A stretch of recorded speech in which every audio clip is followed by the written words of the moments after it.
Welcome to the Elite Podcast Network, home of the #1 independent wrestling coverage, available on iTunes, Stitcher, blogtalk Radio, and wherever you get your podcasts from.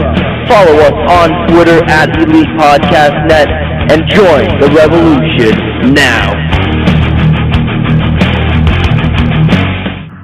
Wow.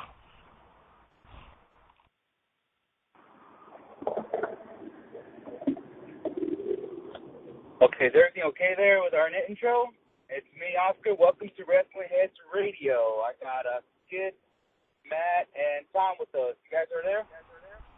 Yeah, we're here. I don't know what happened there with the intro. I guess the intro took long this time.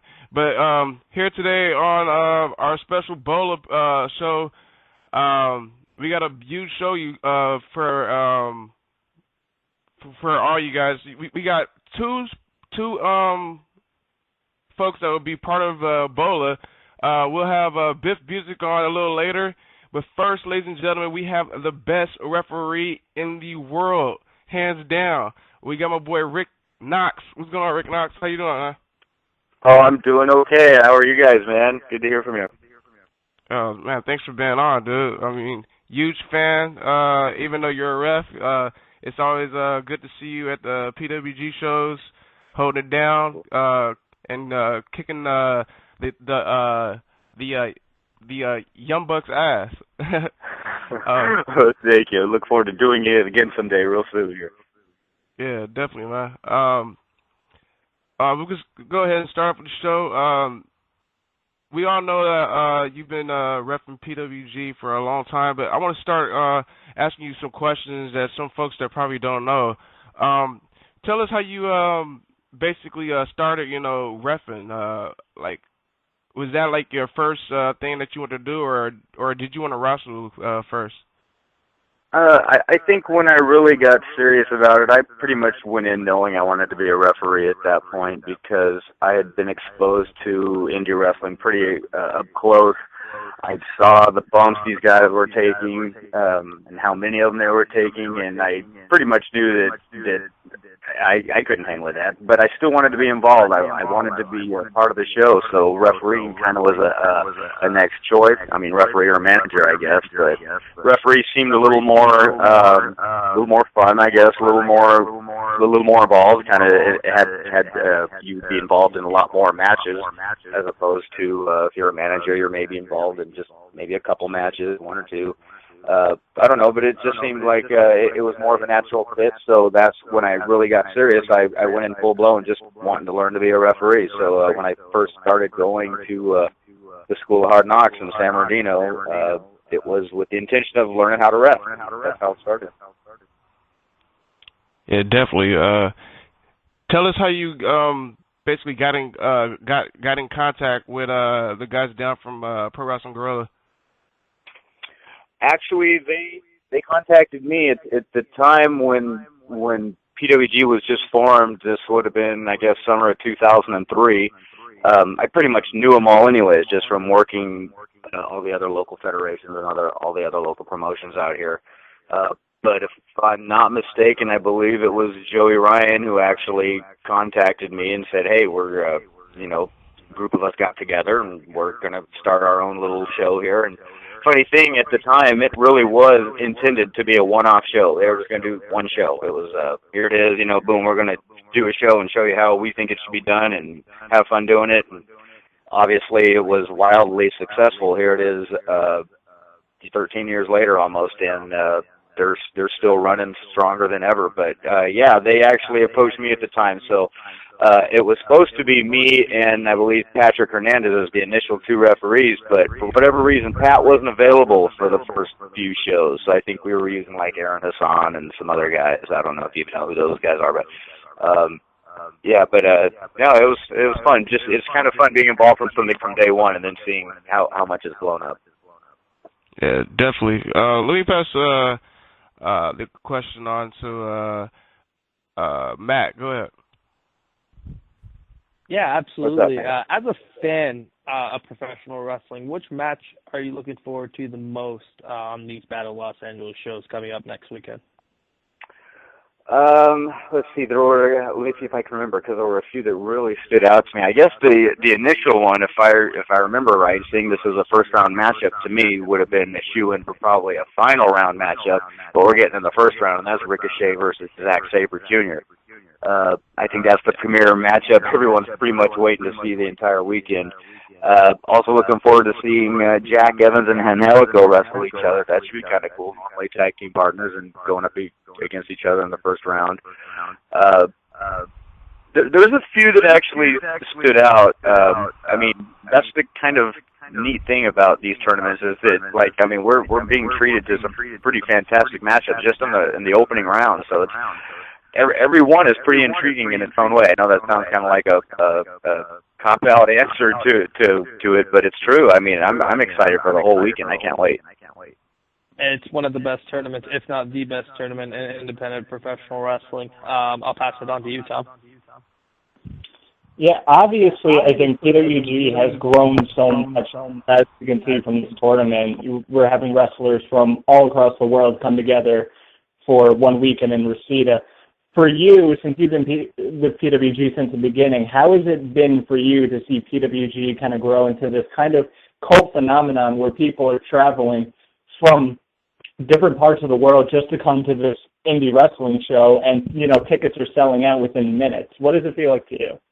I'm not even part of really the, behind the scenes creation of the company or anything, but it's really rewarding and fulfilling just to see something that, hey, I mean, I think our first show, we had maybe between 50 and 75 fans in attendance. And, that at the time really wasn't abnormal for an indie wrestling show here in Southern California. Maybe it drew a little more than that. I'm not sure. And now, just like you said, it's selling out literally in minutes. I'm hearing these horror stories of servers crashing and people loading tickets in their shopping cart. By the time they check out, it's all yanked and sold. And I mean, it's crazy how it's blowing. But it's kind of neat to be at the shows and be approached by people who say they're from Scotland, say they're from China, say they're from Russia.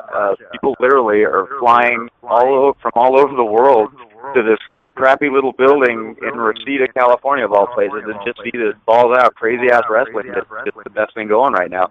And the way that PWG's kind of just adapted to what the fans have asked for and are clamoring for, and just kind of giving it to them in a no BS for a way. I mean, that's also kind of the allure of Battle of Los Angeles in general, because the tournament itself is the storyline. I know PWG gets crapped on a lot because they don't have a lot of storyline telling, not a lot of development in that line. They don't need it. The matches, the booking is the storytelling with PWG. They're dream matchups. That's why you don't need a lot of backstory. So to their credit, it's working, and it's continuing to work, and it's totally cool just to feel the vibe of looking across the ring and seeing freaking Joe Manganiello and Sofia Vergara sitting in the front row. I mean, that's pretty nuts. You're getting A-list celebrities starting to show up at indie wrestling shows. It's amazing. Yeah, it is insane. You mentioned storylines. Obviously, the big one going on right now is Mount Rushmore 2.0, and you being involved in that and giving you the Psycho Driver. What's the Super Dragon coming back to PWG at this, I think, big time where PWG is just getting bigger and bigger by the day? I'm sorry, you kind of broke up in the last part. I know about Super Dragon. What do you think of just Super Dragon coming back at this big time? Because you watch the video, and Super Dragon still gets the biggest reactions out of anybody. Yeah. What do you think about Super Dragon coming back now? I think it's a shot in the arm that the promotion doesn't even need. That's what's so crazy about it. I mean, they're killing it as it is, and then to have something. I mean, just like you said, he still gets just an insane amount of crowd reaction when the guy shows up. He's wrestled twice in the last 5 years, maybe, if even that. I'm not even sure. It might get back to a longer time frame than that with the injuries. But it's kind of like the mystique of PWG is that aura of Super Dragon that's always present. Everybody knows the company. Everybody knows that he's usually there in the building somewhere watching. But everyone doesn't know if he's ever going to wrestle again. So I'll be honest. When I came back, when I came into the building that night, it was, I guess, a couple shows back, a couple months ago, and I saw the show. I knew the second I saw him, he's back in shape. He's going to wrestle. He's ready to come back. I could just tell by the way he was walking, the way he was carrying himself, the way he was holding himself. He had lost weight. He was just in fantastic shape, and I knew it was coming for a reason. I wasn't surprised that he made the appearance. Was I surprised that I got Psycho Driver through chairs? Yeah, to some degree, but I think I did an interview a few weeks back. I was telling someone the same thing. I go, all these years, I always knew in the back of my head, one day, whether he was active wrestler or retired, I knew he was going to give me the Psycho Driver. I just knew it. Very, very good stuff. All right, I'll pass it on to Oscar now. Oscar, go ahead. Hey, what's going on, Rick? Thank you for being on the show. Thank you. All right. My question I want to ask you, because we're still in the PWG subject. This year's BOLA is different than every other BOLA. I know you refereed a lot of BOLA tournaments over the years, but this one, it seems like there's an international feel into it. You know, you got wrestlers representing Mexico, United States of America, Ireland, Canada, United Kingdom. You know, it just seems like all these international wrestlers are in this tournament. How do you feel about? I mean, what's your take of this tournament? Like, how do you feel about this tournament? Like having an international feel into it. I love it. I absolutely love it. I think that's what makes it unique. You know, when the tournament first started back in I think it was like 2005 must have been the first one. It was a pretty big deal because it was just like a dream indie tournament, so to speak. I remember a few years after that, it really gained some international exposure when they started bringing in all the Dragon Gate guys. You know, we had Sema and Dragon Kid and Yoshino and a lot of guys, I think, and that really made it kind of give it this international scope. Hadn't really had that flavor since, I don't think, even though the last several tournaments have been just amazing. I think there was one tournament a couple years back where it was just one tournament, or one night, 8 guys. That was still good wrestling, I remember, but it was just kind of like, wow, for BOLA, it was kind of a letdown. We didn't get the big, you know, at least a 2-night tournament, 24-man, 32-man, something. So I love not only the fact that we're getting a more of an international feel again, but we're maintaining that big 3-night bracket, so to speak, and that's what really makes it stand out as well. I mean, not just, you know, the fact that who's coming in, but, hey, man, you're going to get awesome wrestling from all these guys. No one's going to mail it in. In fact, you're going to, you know, it's going to be 3 nights of amazing wrestling. I love the fact that it's got more of that international flair. I love the fact they're bringing the Lucha Underground guys in, or the AAA guys in. It's just gonna make it that much more of a spectacle. Yeah, you know, it'd be sweet though if some of the crowd, anybody in the crowd would do like making like a soccer environment, like somebody paint their face like the country representative, like a Mexican flag on their face, or bringing the Mexican flag, United Kingdom flag, whatever. That'd be sweet. Making like a soccer festival thing. Yeah, I mean, we could, you know, World Cup of Wrestling. It'd be awesome. Yeah, we're gonna try to make Matt paint his face with a Canadian flag on his face. That'd be sweet. But I'm gonna go pass it on to Skid. Definitely. Rick, we know that you repped a lot of BOLAs. What would you say your favorite BOLA match and favorite BOLA that you when I mean by BOLA, like what year was your favorite? Wow, that's such a loaded question. I mean, it totally would be easier to pick out the least favorite one, and I don't even know what year it would be. It would probably be that one I mentioned. And again, it wasn't because it was a bad show. It was just because it had been kind of trimmed down to one night with like 8 competitors, and that made it. Yeah, I think that was the year Fit Finley was in it, so I mean that was cool, you know. It was a good show, but still, I remember just being a little bit lackluster, but. I remember, I believe the year that Semo won as a standout. I think he beat Bryan Daniels in the finals, if I'm not mistaken. Last year's one's going to be one I'll never forget for multiple reasons, but last year's I thought was just totally off the charts from beginning to end. I mean, it was just a total whirlwind that whole weekend, and I expect the same thing this year, but Yeah, it's there's the first one too. I have to admit, the first one kind of always holds a little bit of a special place in my heart, just because I remember it very vividly. I remember it more than probably some of the subsequent ones, just because of it being the first one. And PWG did something a little bit unique at the time by taking a somewhat unknown undercard local wrestler and elevated him by putting him over an established superstar in AJ Styles in the finals. Chris Bosch, a guy who unfortunately is long retired and doesn't even wrestle anymore. He was the shining star of the company at the time, and to have him go over on AJ Styles and win that inaugural trophy. I mean, that was a pretty ballsy and big move for a promotion to take, but it paid off. And you kind of noticed that's, in a way, what they've done with BOLA throughout the subsequent years. Guys who have won it, look at where they're all at now. I mean, it's pretty much a who's who of top international wrestling stars. I have another question I want to ask you, because I know I just heard you mention Chris Bosch. Because I know there's some folks that were kind of upset that, you know, a lot of local talent wasn't part of BOLA because it's called Battle of Los Angeles. How do you feel of, you know, local talent not in the tournament? It's a mixed bag. I mean, I understand if I were a local wrestler and I saw 30 wrestlers being flown in from across the country and you know, and I wasn't one of them, or you know, one of my best friends wasn't one of them. I could see a little bit of maybe resentment or something, but you know, from the promotion standpoint, they're trying to cherry pick these top internationally drawn guys that you can't see anywhere else. I mean, there's a reason that PWG is a little bit more successful than some of these other indie promotions, because the majority of the roster is people who you cannot see every other weekend here in LA or in Southern California. So, I mean, it'd be awesome if a promoter put together a true Southern California tournament and used all SoCal stars, but you'd see all those same guys the following day down at another venue doing another show, you know what I mean? So I see it both ways, I really do, but it's something that as a wrestler you can't be bitter about. It's just something you got to strive harder for to get yourself that much more notice. So if you're a local wrestler and you're a little bummed that you didn't get the call, you know, try harder, make some contacts, do something. You know, I'm obviously not a promoter or booker. I'd be a horrible one.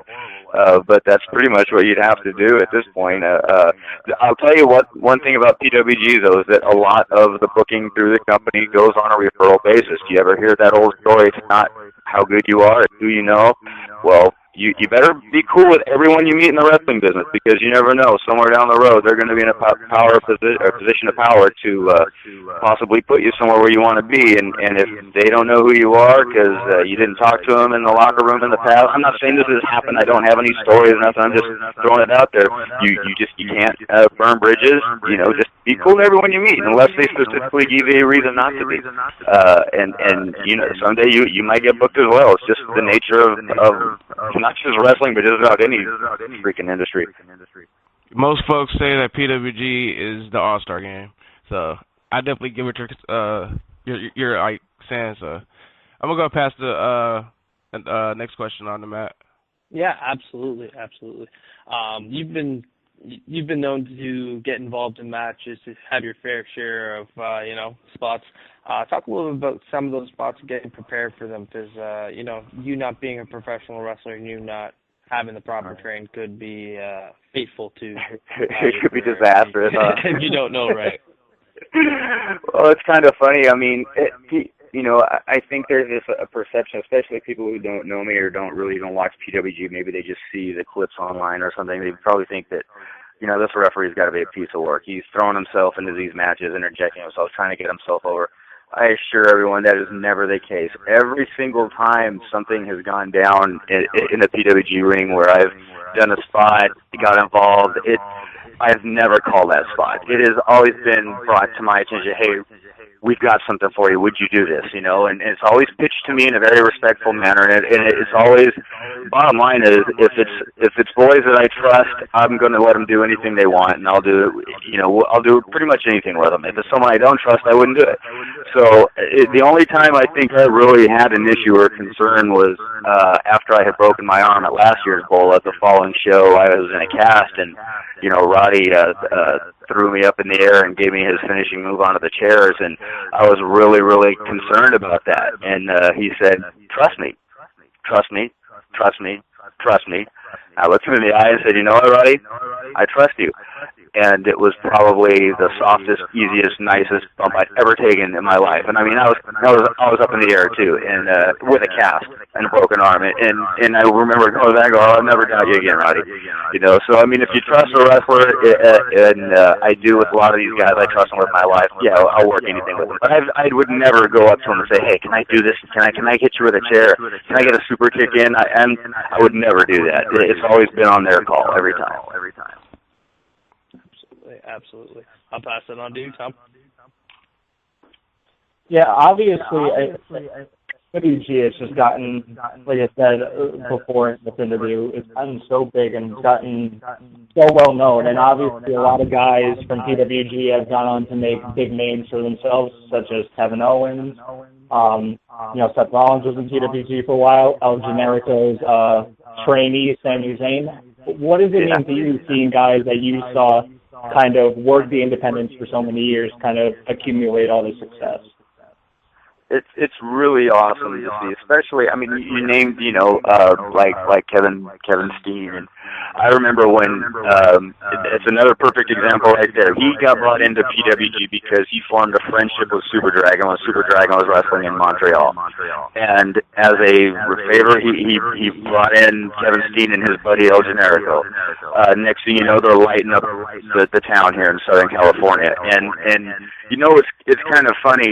It's very, basically to answer your question, yes, it's very rewarding to see these guys basically get started. I even saw John Cena get started. I mean, I was there at UPW when he was just debuting, and it's cool to see what he has done. I mean, it's just awesome to say that, hey, I know these guys. I worked with them when they were rookies, and now look at how big and famous and awesome they are. It's really cool. But the kind of thing that's unique with what I've been told, and I don't know if it's true, but like when it comes to a lot of these guys who are getting signed by the Fed and signed to other big companies, that stuff that's getting their attention, even though they wrestle everywhere. They wrestle at PWG, they wrestle overseas, they wrestle Ring of Honor, they wrestle here, they wrestle there. Even though they wrestle everywhere, it's their stuff in PWG that's getting them noticed by these talent scouts. And that's a testament to the company and to the freedom I think they give the wrestlers to let them do what they want in their matches. That's why they have these crazy performances and are allowed to stand out a little bit and get the attention that they deserve. Yeah, I know Kevin Owens mentioned on, I think, the podcast with Chris Jericho that William Regal was scouting at the 2013 BOLA, actually, and we've seen Regal kind of pop up in PWG a couple times as well. So that I love as well, the fact that William Regal is watching a PWG show. That's pretty crazy. Yeah, it's amazing. Whenever he is there, and if he's going to stop and talk, I mean, you stop and listen. The last time he was there a month or two ago, and I remember he was talking with a couple of the guys after their match, and it's like, hey, if I know that's going on, I'm going to stop what I'm doing because I'm going to listen, because that's what you do, man. You listen to what these vets tell you, and someone like Regal, who's so respected and appreciated in the industry, yeah, if he's going to take the time to tell you something, you better damn well take the time to listen to what he has to say, because you know it's going to be worth it. Oh, without a doubt. All right, Oscar. Back on to you next. Yes. Very rare I hear complaints about PWG from the fans. The only thing I really hear the complaint about is the people complain about how the venue is too small. Now you're getting more attendance coming to these shows. I want to know, what's your take on that? It's an interesting take, I guess. I mean, I totally get it. If I were a fan, I would feel the frustration. I would think that a bigger venue would be more appropriate. and it probably is in all reality. But there's a lot of reasons that are in effect to kind of keep them at that American Legion Hall in Reseda. One is cost. Legion Larry works very well with them, from what I understand, as far as securing that place and giving them the venue. The alcohol sale is pretty cheap, and that does something special to the fans there. I don't know. The intimate venue, just the way it's set up, the way the chairs are practically crammed all the way up to the edge of the apron, there is something magical in there that's not seen in other venues. I mean, even when PWG used to run in like some of these armories that were bigger, admittedly, the company had a different spin back then. It wasn't the same flavor back then, but it was a different feel. It was more of a, let's just stretch back and kind of watch this wrestling show, whereas if you're at that armory in Reseda, you are part of the wrestling show. It's part of the fun, and my take, why I love working PWG's show so much is because of that venue, the energy in that building, and I do legitimately have a fear some of that energy will be gone if they go to another venue. It's just the nature of it. And I think with PWG, as far as their business model and their mode of approach on how they handle things, their whole thing is DVD sales. It really is. That's what they market their shows for. That's what they build them around. That's what they shoot for. That's what they sell. The attendance figures are basically, I think, basically payout money for the wrestlers probably. But it's kind of true. So they're very content with the way things are going. They're happy with the footage and the quality of the footage they get in that building. They're happy with the lighting in there. They're happy with the crowd shots, everything.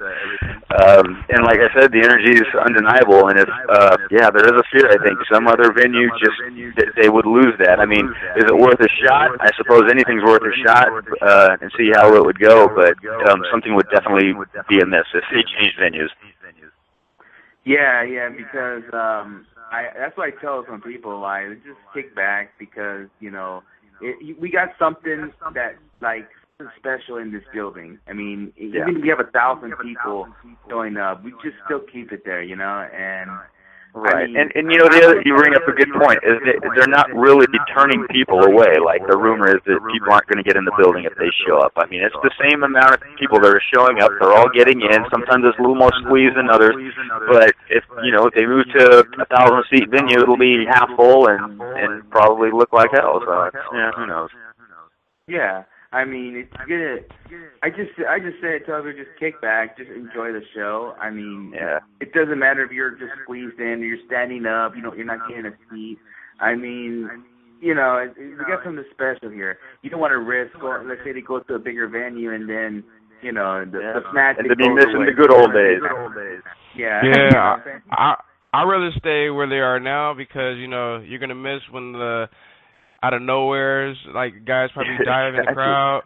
I like that. Yeah, exactly. That's part of the whole unpredictability and wildness of it. It's like, you better keep on your toes because someone's going to knock you on your ass any second. Like last show, I remember you super kicking, I think, Nick Jackson right in front of me. Like, I didn't know that was coming, Right on. So, yeah. I have another question, Rick. I'm surprised none of the guys asked you this. So that special entrance that you have when you, go over the ropes, how did that start?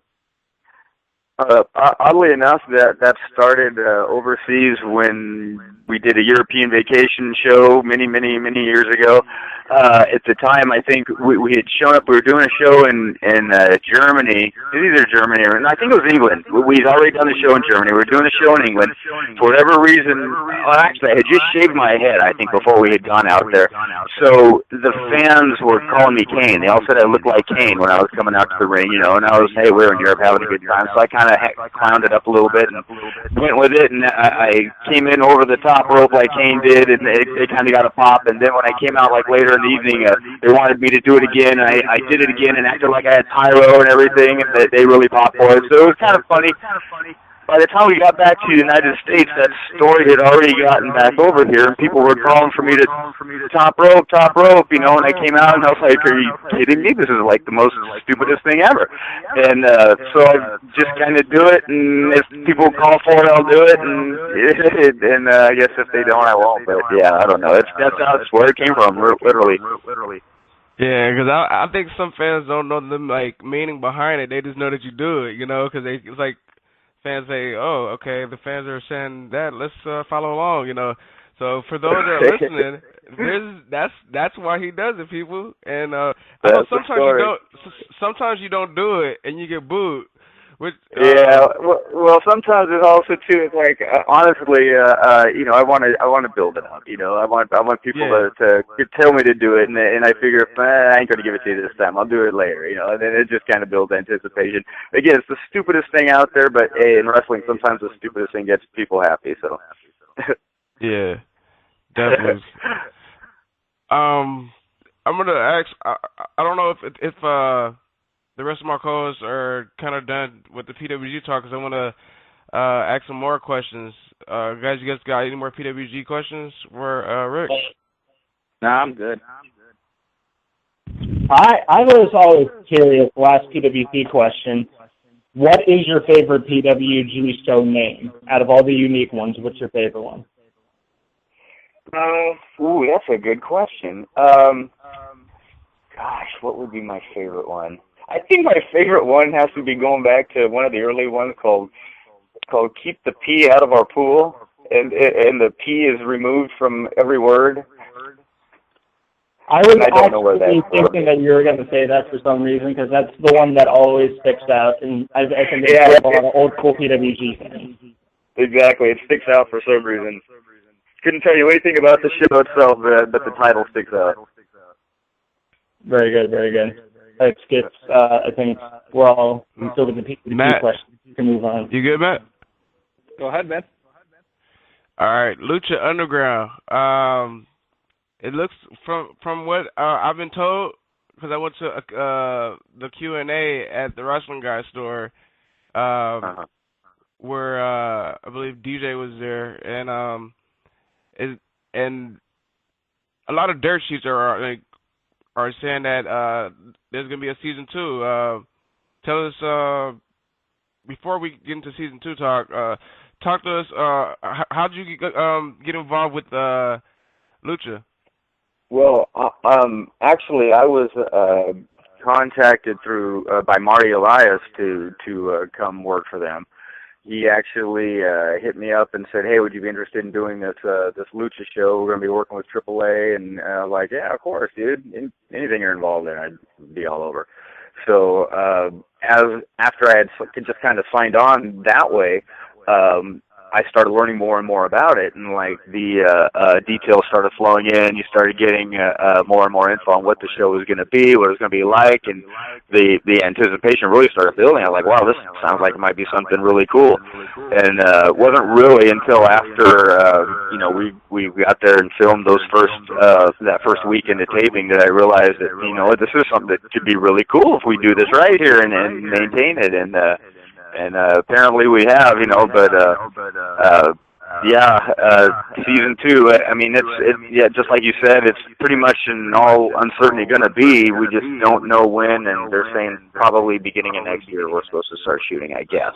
Now I say we, and I'm under assumption that I'm still going to be part of it. I'm hoping I'm still going to be part of it, because we really don't know where they're going to be shooting, and if they tend to shoot out of state next season, that might create a lot of conflicts that might prevent some of us from going. So we'll see what happens here. When we were at the Q&A, DJ was like he wants to stay out here in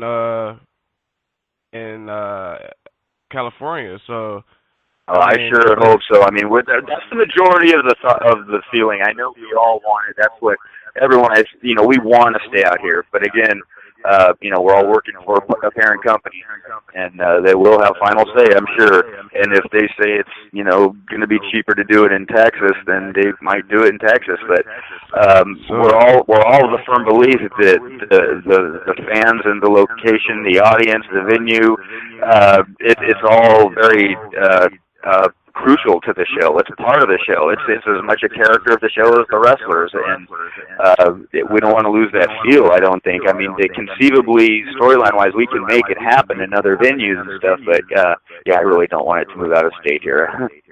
It's crazy that you mentioned Texas. I remember Oscar was telling me that he heard that through the grapevine, and I was like, you got to be bullshitting. So, but one thing I want to say about Lucha Underground, like, it's very different from like other shows that I went to, go to, like PWG, AWS. It's very different. You got the band going on in between matches and stuff.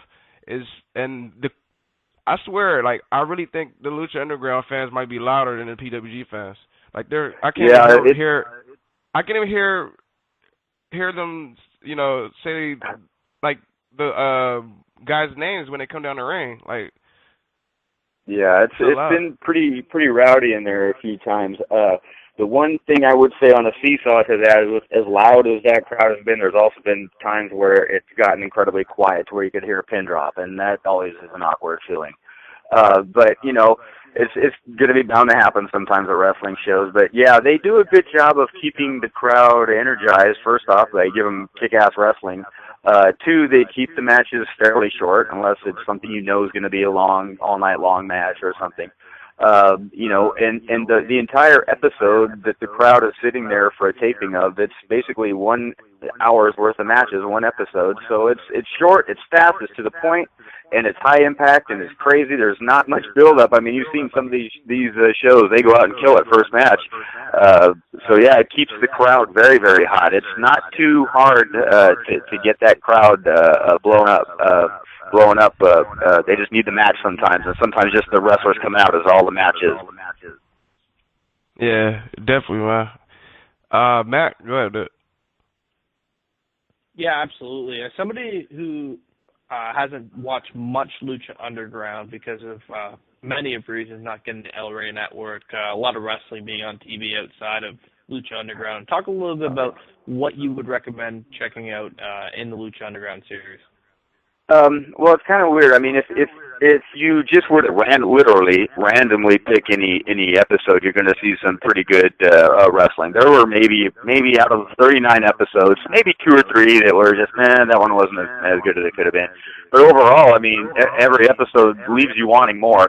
I would say go right to the jugular and watch the finale, the Ultima Lucha. There's part 1 and part 2. Part 1 has a fantastic match between Brian Cage and Willie Mack, and the finale of Prince Puma and Mil Muertes is literally match of the year candidate, just as good as anything that would have been on WrestleMania, any WrestleMania main event. That match was astounding. Not to mention the Vampiro Pentagon Jr. match, which is still being talked about. But the thing is, with all those matches, there was like a long build-up, because the big thing with Lucha Underground is the storytelling. That's what does set it apart from PWG and some of these other, kind of spot-related federations. Because everything's very cinematic. Everything is shot as a film. It's shot as a show. I mean, there's no bones about it. They'll tell you, we're not doing a wrestling show. We're doing a TV show that features wrestling. And that's very much what it is. So you mentioned the live atmosphere at the Lucha Underground shows. It is a little bit different because you are basically going to a big production television show taping, and you get to watch some cool-ass wrestling while you're there, too. Sounds very good. Tom, take it over, man. Yeah, Lucha Underground, for me, one of the things that I liked about it the most was the exposure to a lot of the AAA talent that I was unfamiliar with. I didn't know who Pentagon Jr. was before Lucha Underground started, and now he's one of my favorites. What do you think bringing in a lot of the AAA guys did as far as exposure to them, but also introducing it to a lot of the new fans? And you see online, Pentagon Jr. is absolutely beloved, and so are all the other AAA guys. Yeah, it's awesome. I mean, when I didn't know them either when they came in, and it was a real treat to get to meet them and again kind of see how these guys are becoming big international stars. I mean, yeah, they were already established in Mexico, but to see Phoenix and Pentagon Jr. Actually turn kind of, if you remember, it was probably maybe the 3rd or 4th episode of Lucha Underground. Initially, the Lucha guys were supposed to be there for the pilot episode, but there were like visa travel issues, and they didn't make it. So they ended up rewriting a bunch of stuff, and we didn't get to use them until like 3rd or 4th episode. Well, we debuted them in a triple threat match, I believe, with Phoenix, Pentagon, and Drago, I think. And in all reality, I felt that match was what kind of set the tone for for the rest of the season of Lucha Underground, because that's where it kind of showed this was the international flavor that we're all about. This is what we're telling you Lucha Libre is, and what our version of it's going to be. And it was like after that match, it turned a lot of heads and got a lot of attention. A lot of people still say that's their favorite match of the whole season, and it was one of mine. It was definitely a treat to be part of it. But yeah, just to see these guys now, and it's definitely giving them a push in their AAA spots as well. So, and I know the three of them are going to be at the King of Trios tournament too, I think, coming up. So yeah, they're getting booked everywhere. It's awesome. You know, there's another match that I would say that stood out that probably definitely got Lucha, like, people talking on Twitter and stuff. I would say the Aerostar Drago matches they had back and forth. Oh yeah. Yeah, that was pretty much the epitome of schooling in what Lucha was about right there. Those were fantastic, and you know, that's something that showed not only. I mean, come on, it was a best of 5 series, I think, if I'm not mistaken. Yeah, and of course, you know they're going to go 5 matches, but they did it in a way that was unpredictable. They did it in a way that was fun, and they did it in a way that was entertaining. I mean, it's hard to wrestle the same guy that many times on TV in succession and keep it interesting and fresh. But yeah, they were able to do it, and like you said, it kind of gained a lot of attention because of it. Yeah, definitely. That's one match you might want to check out, Matt, for sure, though. Like, but yeah. Go ahead, Oscar. My question I'd like to ask you, now that we're all off the PWG subject, I know you also referee at AWS, but I want to ask you your thoughts of after September show, AW is having a hiatus. I want to know what your thoughts of all that. For them running on the 29th? No, I mean September's their last show. Yeah. You know, it's unfortunate. And never count Bart Kapitsky down. I mean, he's the owner and promoter of AWS, and for what we're talking about, he basically kind of went on record saying that, hey, after the summer shows, we're going on hiatus. We're basically shutting down, and indefinitely will we be back? Sure, who knows when. Bart's gone through this before. I call it a recharge cycle that he kind of has to go through every few years. It's tough work putting on shows, and to do it consistently, month in and month out, it's got to be draining. And he's been running hot and heavy the last year or two here. I mean, I know that the draw on attendance has kind of fizzled here and there, and I think that also leads into the decision to start cutting it short. But I think after he takes a few months off, recharges, he'll probably look at things, maybe just approach it a little bit differently. Maybe run every 6 weeks or run every 8 weeks or something. I think that would be a good answer to what he's going through right now, as opposed to running every 3 or 4 weeks like he is, because maybe he's saturating the area. There's a lot of wrestling in that area right now with Santino Brothers, and there's some Lucha Feds running out there. I think UEW runs out there, all within a pretty small radius of each other.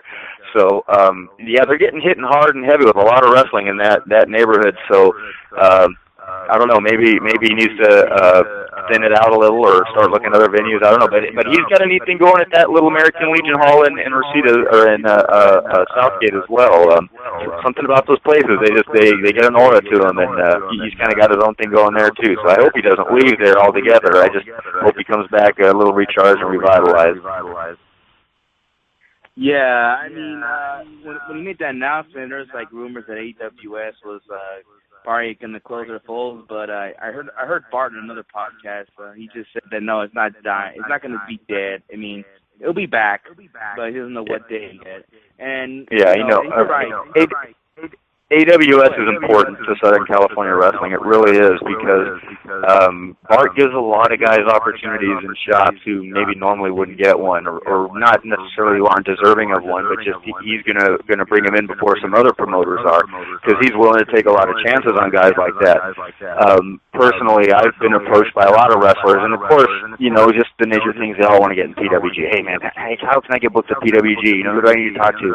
And I usually kind of have to just break it to them and go, look, chances are you're not going to get booked in PWG not because you're not a good wrestler, but because, like I mentioned earlier, not so much how good you are, but who you know. And if you're not getting fed, if the promoters of PWG aren't getting fed your name through those internal referrals constantly by wrestlers, some of the top tier wrestlers there, then they're just never going to book you. And it's not nothing to be ashamed of. Go to AWS because Bart's more than likely going to give you a shot. I've gotten a few guys booked at AWS, which later got them subsequent bookings at PWG like they originally wanted. So, he's very important to the scene, and he's done a lot for the scene. And I'm glad to hear that you said that he has no intentions of going away for good. I didn't think so anyways, but to hear him say it makes me feel better too. Yeah, definitely. And you're right about that area. I mean, like Southgate, Huntington Park, East LA. I mean, they're all doing shows just all nearby. It's like a little square here in Los Angeles. They're all just doing shows nearby, and that's kind of crazy. And then when you mentioned UEW, I mean, they're starting to run shows monthly like AWS, and the only difference is they're growing attendance. I've never been to a new venue yet, but I heard it moved to a bigger venue and they're growing more attendance. And it shook me up about AWS. At one point, I feel like they were the only company that will do it every month, and they'll have a show every month. And not much companies don't do that, you know. So now UEW kind of do the same thing now. So, all right. Exactly. All right, go ahead, kid. All right, Rick. We're gonna start asking our last questions. I actually have two last questions. Number one, have you been contacted by Stardom to ref their shows in October? Who is this now? Stardom. I know it's gonna be like our girl show. The girls. Right. No, you know what? I did see that. I'm sorry. No, I have not been contacted by them, but I did see that was actually coming, and was like, wow, an all-girl fed coming to SoCal. I didn't know if it was something that was going to be established here, or if it's a touring brand that's just stopping through, or what. But I did see about it, so I'm aware of it. But no, I have not been contacted. All right, and the last question, I'm not sure if we asked you this, but who's your pick to win? I'm going to actually. This is not a self-serving, or not. It wouldn't be self-serving, but it's not a patronizing thing in any way due to who your next guest is going to be. I'm leaning towards Biff. I think Biff's got a solid shot at this. Some people are calling out Bailey and Zack Sabre. Zack Sabre is another potential who probably is the likely one, who I think is the expected one to win. And if he doesn't, it might just create some more drama, depending on how it all goes down. But I think Zack Sabre is probably the one who's expected to win. But my pick would probably be Biff. And I love Biff. I think since he came to PWG, I mean, I didn't know much about him. I knew the name. I'd heard of him. I knew he was a CZW guy, stuff like that. When he came in, I was just really impressed by him. It's fundamentally very sound. One of those few wrestlers who can throw a punch or a clothesline that his opponent will duck, that will look like he was actually really trying to hit them. That's something that could be overlooked pretty easily in wrestling these days. So I think I think he can go pretty far. So it'll be pretty fun to see how that plays out. But no, I'm glad he's part of PWG. I am hoping the best for him. Well, definitely, man. We'll definitely see what happens. I'm definitely looking forward to it, and I'm pretty sure you're going to be in one of the biggest matches of the weekend, that Guerrilla Warfare match. They got to have you in there. It makes perfect sense. Well, it's kind of weird. I mean, I was kind of thinking about that earlier, that, it makes sense for me to be there, but then again, it makes sense for me not to be there. I mean, sometimes in these situations, as an official, you need to remove yourself from it and just say, hey, I just, but hey, that's neither here nor there. It really all depends on how the matches lay out in order, and we'll determine whether I get the match or not. But in all reality, I don't anticipate that being anything other than the final match on whatever night it is. I think it's night 2. I'll probably be the referee for that. But watch out, man. If you guys are in attendance, that one's gonna be all over the place. Yeah, definitely, man. Go ahead, Matt. Well, I just wanted to say thank you very much for coming on to the show. Thank you very much for taking some time out of your night. I really appreciate it. I'm looking forward to seeing you next week. I'm looking forward to seeing my first PWG shows next week, and it should be a very fun time. Tom, Oscar, if you guys got anything else you want to throw out there. I just want to say thank you as well. My last question, I got to think, is we've seen so many new faces pop up in PWG. If you had to take a guess, who would you say is the next big name to make their debut in PWG? Ooh, wow. That one is so hard to pick because everyone who has kind of really become a big top star there has almost like been, I don't want to say plucked out of obscurity, but almost to some degree has. You look at Steen and Generico. No one really knew who they were before they got here. You look at, the Smash Brothers, same sort of thing. You look at Speedball Baylor. I mean, they're all coming to mind because they're all Canadian guys, but they're kind of brought here and no one really knows who they are. But look at Trevor Lee and Andrew Everett. I remember when they debuted about a year ago, no one knew who they were. I mean, they were literally like, who are these guys? I'd never seen them before. And now they're, legitimate top guys. And so I really don't know who to say. I guess I just don't have my finger on the pulse of the industry enough right now to know who's out there that can make an impression. You know who I can see? Sorry, it's kind of lame answer. You know who is this? It's a person who I can see, and I'm pretty sure you ref some of his matches before. He's actually from SoCal. I actually see Eli Everfly probably making a debut at PWG soon. I don't know about this year, but it's going to happen. I can see it. Yeah. He actually, as far as the way he wrestles and what he does, he would actually be a pretty seamless fit into their style of show that they put on. He would actually be a good fit. Could you imagine like a match with him and Mike Bailey or something would just be off the charts? I mean, I don't know if I'd be able to keep up with him, but I could see him there. Yeah. Go ahead, Oscar. Two final questions. One of them is, you've been refereeing so long, and I'd like to ask you, have you ever been once contacted from the WWE or TNA that possibly be working for them? Never with TNA. I mean, I have actually worked with WWE before, but oddly enough, when I did end up doing stuff with them, it wasn't as a referee. It was as Christian's lawyer. But it all started from basically being a referee. But I never really pursued working in WWE too hard as a referee because I always kind of felt it. I don't know if my style of refereeing would really fit their type of show. I also think that even when I started, I was a little bit too old for them. I mean, 10 years ago, I think I was too old for them, for their taste. In fact, even, recently I was speaking with Adam Pierce not too long ago, and he was like, man, I'd love to get you out there and bring you in. How old are you? And I told him, I'm like, I'm so old I have to do the math every single time, so I don't even know. I think I'm 47 or 48, something like that. And he goes, yeah, that's kind of old for me. I was like, dude, I know. Don't, feel regret that you can't bring me in or nothing because I'm old. I mean, I get it. I have been for a while. And in all reality, I don't know if I could handle the schedule. I mean, we're hearing what those guys have done and what they actually have to put up with as far as full-time employees, and especially if they're at the NXT level and they're still going on the road doing stuff up on the main roster. I mean, it is a non-stop brutal life, and I'm way too old for that, I can tell you that. So, I just don't think I would hang with the schedule, even if they were to contact me. That's part of the reason I think I loved Lucha Underground so much. It was ideal. It was here. It was local. It was on the weekends. I didn't have to fly anywhere, stay anywhere. I literally drove home. I was home every night by like 10 o'clock. It was amazing. So we're keeping our fingers crossed for maintaining that. But they've never really contacted me, and that's really not how it's going to work unless you actually send your feelers out to them. And I've never really done that. So.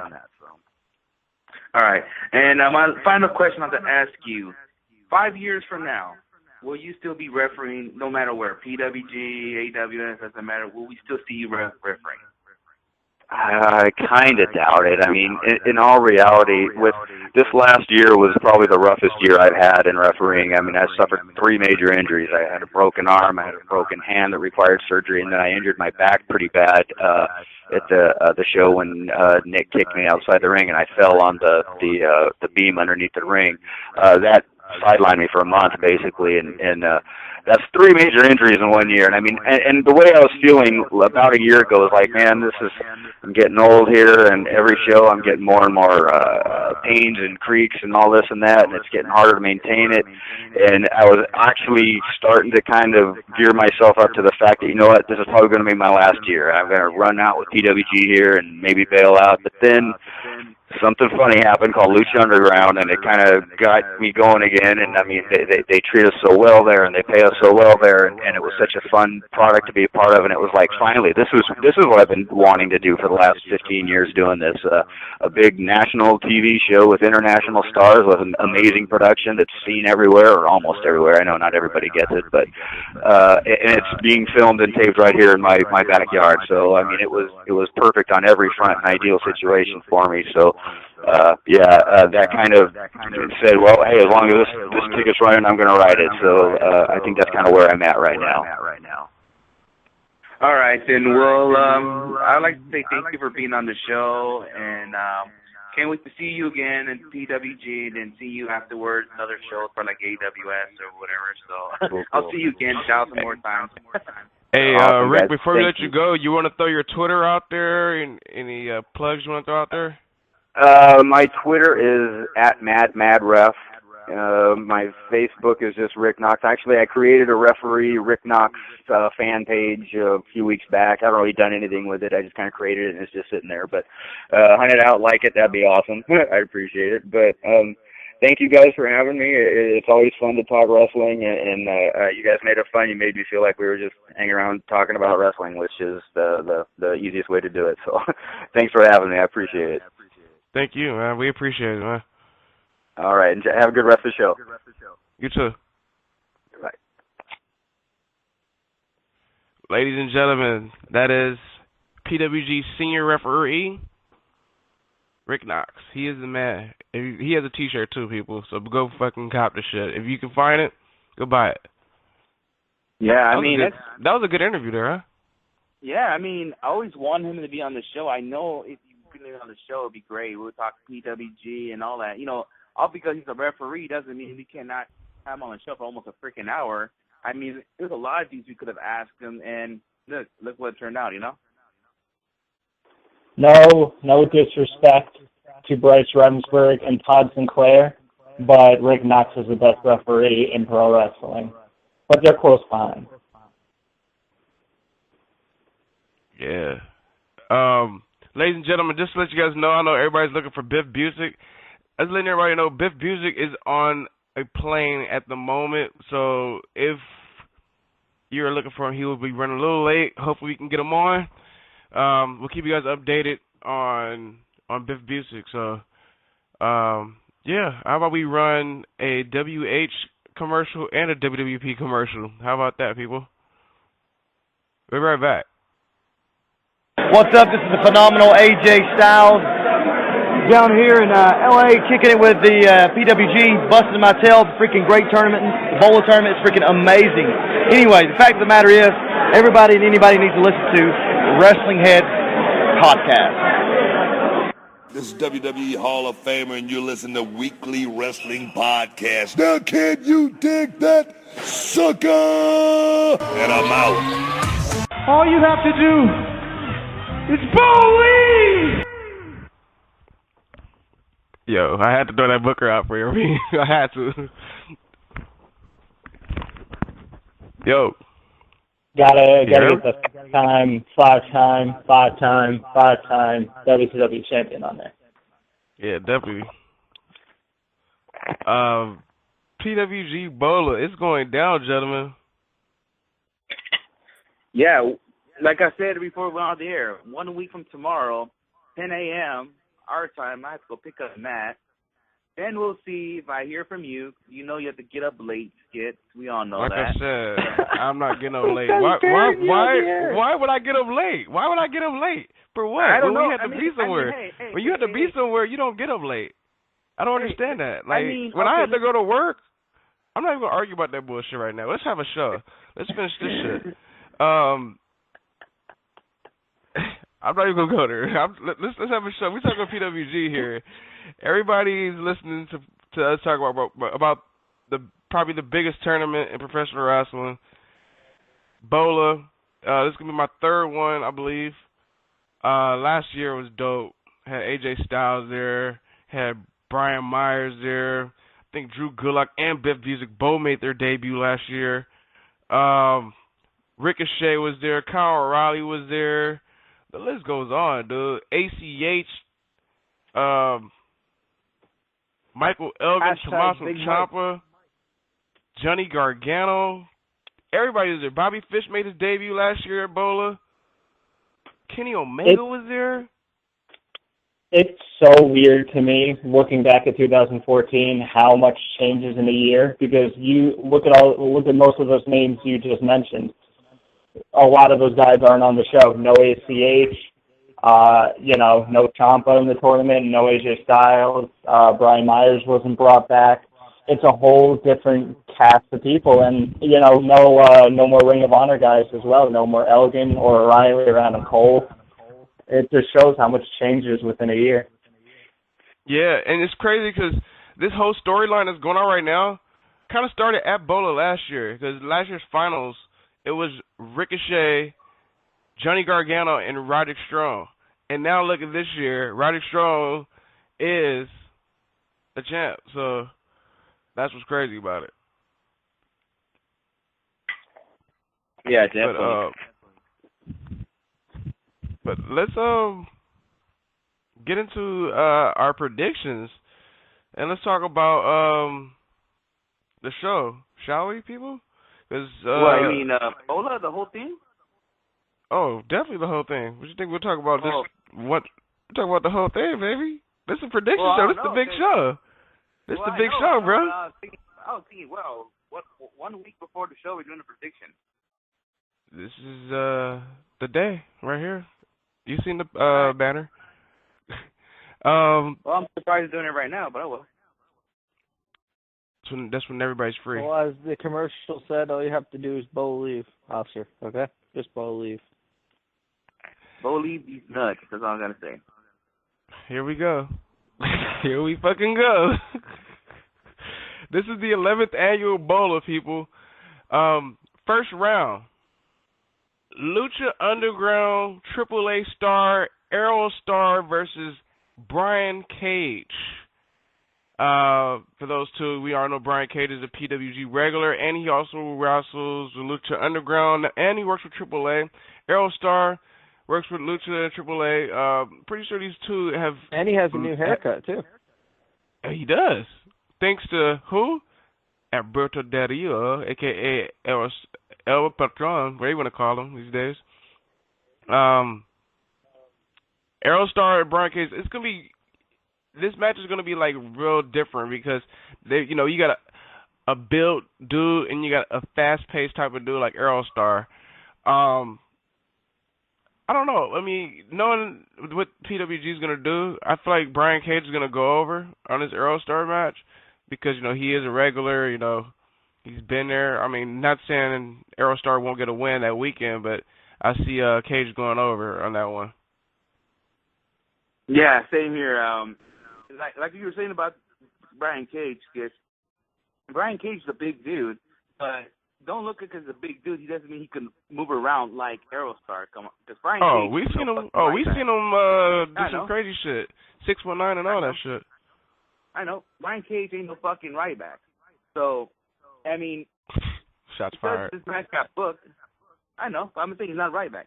I'm saying because this match got booked doesn't mean this is not. This is this match. They won't match their styles, but it could surprise a lot of people. So.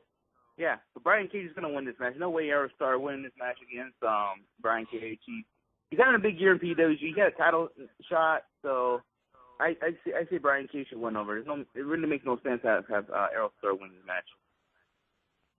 Yeah, it's definitely going to be a different type of matchup. You know, you have the powerhouse and Brian Cage going against, you know, more the lucha style of Aerostar. It's going to be unique to see how their styles mesh together. But it's going to be good because, you know, Brian Cage has been working down in AAA for a while, so he knows those guys. He's very familiar with a lot of those people. So he's going to have good chemistry with them. Looking forward to it. And obviously, if Brian Cage goes over, he seems to be getting a bigger push because of, you know, Lucha Underground and his time in AAA. And, you know, it's still going to be good, though.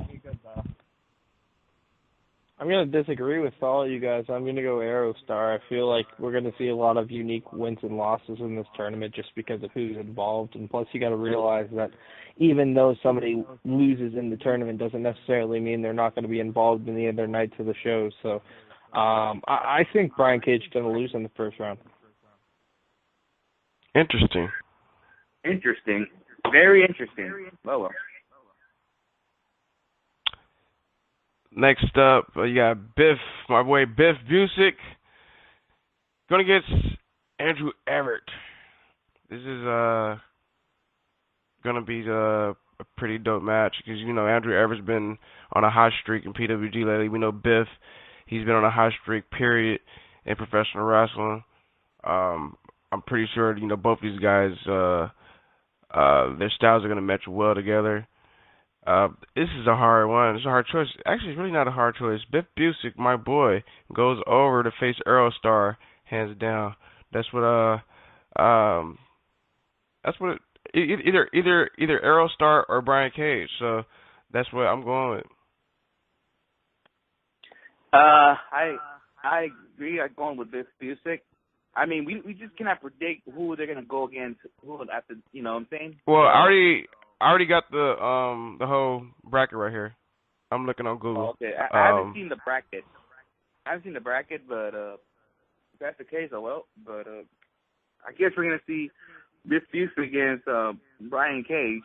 I kind of rather see that than Aerostar and Biff Busick. If anything, I would like to see. If I'm wrong in those two matches, I would love to see an Aerostar and Andrew Everett. Now that will be insane. That will be an insane match. You got a lot of insane matches because Biff and Aerostar I think will work well together too because we see Biff and Brian always work together. Like, you know, it's not like they work plenty of times together. You feel me? Yeah. I mean, I have never seen, maybe because I've never seen Biff Busick actually wrestle a high flyer, especially a guy who's fast like Aerostar. I've never seen that. I'm not gonna say this match is gonna suck. I just don't know how this match will work. I mean, not knowing how Biff Busick can wrestle a guy like Aerostar. So I clearly can't say if that's gonna be a great match or not. But I know, like I said, I know for sure Aerostar and Andrew Everett will have a killer match for sure. But like I said, I'll pick Biff Busick, and we're gonna see Biff Busick against Brian Cage. Yeah, I'm gonna go Biff Busick as well. It's going to be a very competitive matchup. It's good to see Andrew Everett in BOLA. Obviously, last year with Everett getting injured and being out for so long, it was definitely disappointing that he had to miss so much of PWG and miss BOLA. But Everett's back. The guy is absolutely out of his mind. The guy needs to chill out just a little bit. I know he wants to do his flippy stuff, and I love it. But that double moonsault, oh my God! If he ever does that again, I don't know. It's cringeworthy because you don't want the guy getting seriously hurt. But the guy is incredibly talented. So is Biff Busick. You put those two guys in the ring, it's going to be a great match. But I think Biff's got the edge on this one. Yeah, I'm going to go with Biff as well. I was going to kind of switch my picks and kind of go on the other side, but I realized that all the rest of the matchups aren't happening to the third night, so we won't. I was going to say because Biff's in a big match on the second night, so I wasn't sure if that was going to affect his status for the rest of the tournament, but it won't. So, yeah, give him a bye week. Yeah, Biff goes over. A bye day. Also, Andrew Everett. Andrew Everett's a a tag team wrestler as well, so I don't see him going over.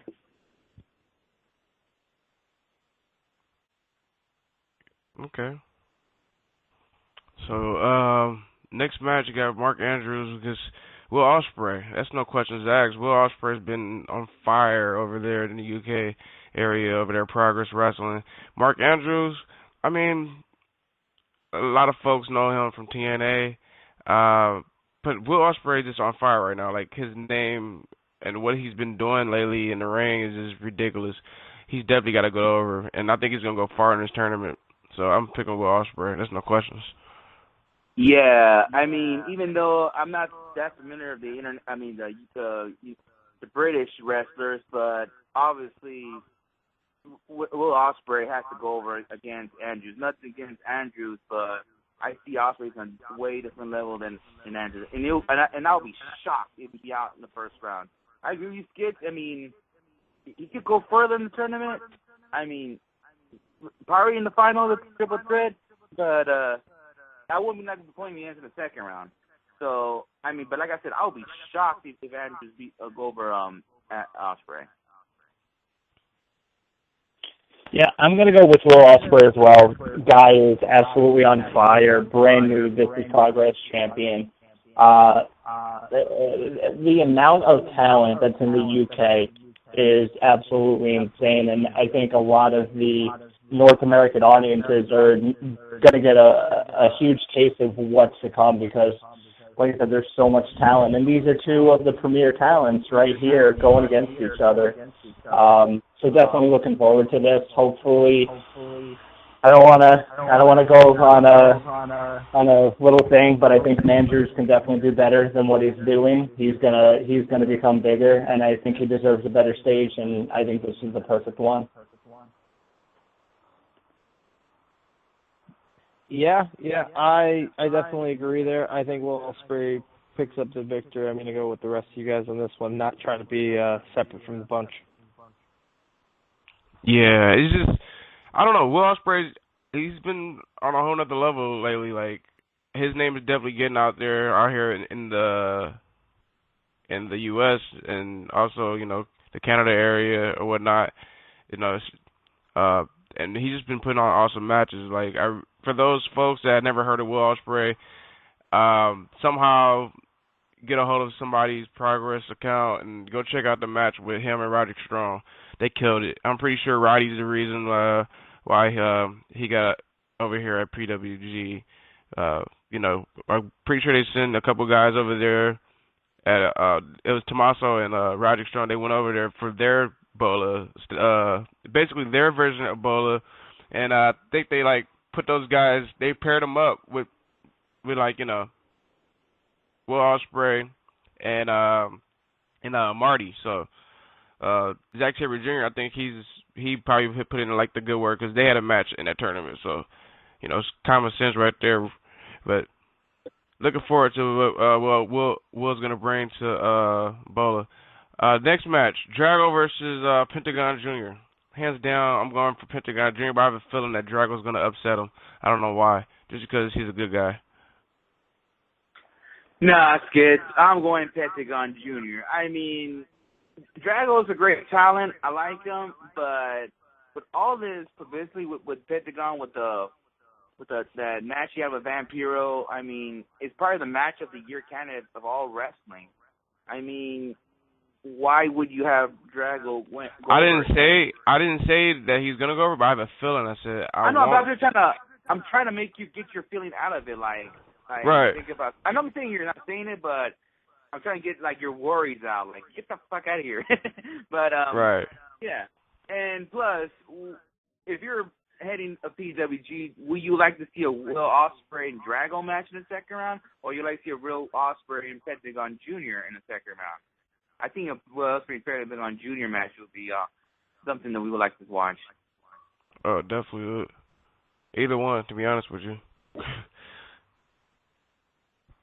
Yeah, I'm going to go Pentagon Jr. I think, both these guys are crazy talented.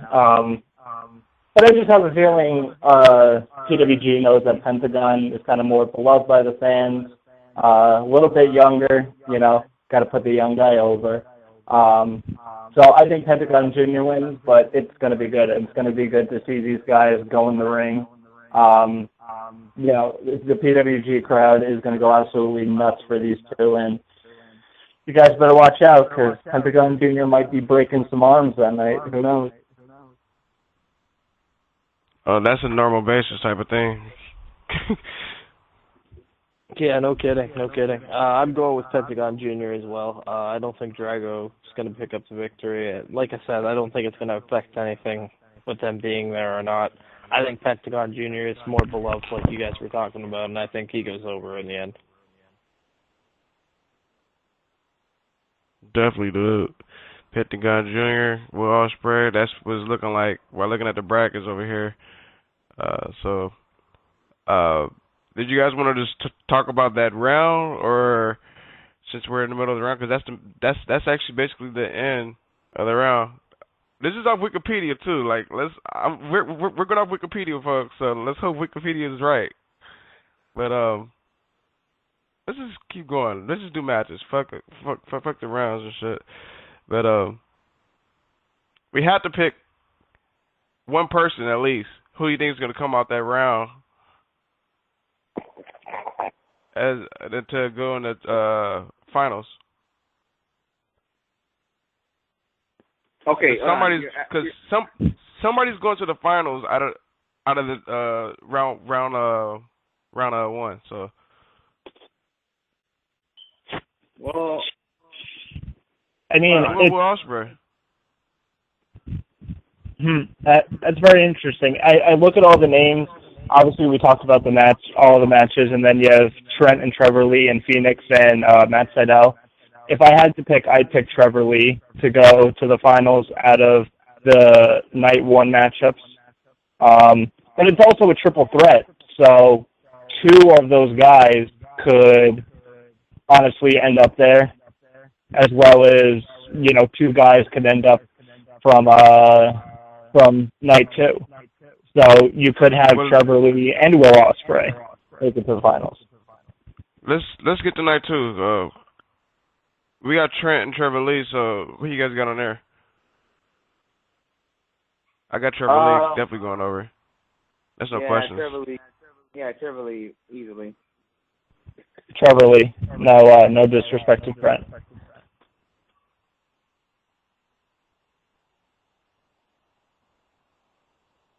I'm gonna go with Trevor Lee. I think, as you guys know, he's one of my favorites to win the entire tournament, so I'm gonna go with Trevor Lee. Definitely. Phoenix versus Matt Sydal. We're going Matt Sydal.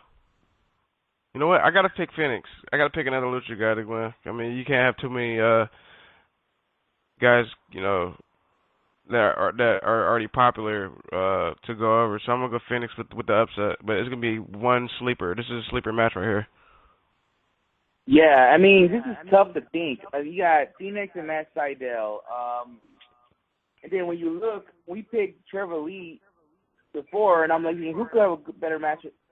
Who could have a good match with Trevor Lee? Would it be Phoenix or would it be Matt Sydal? I feel like I think either one. I know there'll be good matches, but I feel like PWG got to do something rare here. Why not give it to Phoenix? We could see a Trevor Lee and Matt Sydal match down the road, but let's just give something rare here. Who knows if Phoenix ever come back to another PWG show after BOLA? Who knows? So might as well take the advantage and have Phoenix go over and see him and Trevor Lee got in the second round. Definitely. Next one, Marty's. Oh no, hold on. Go ahead.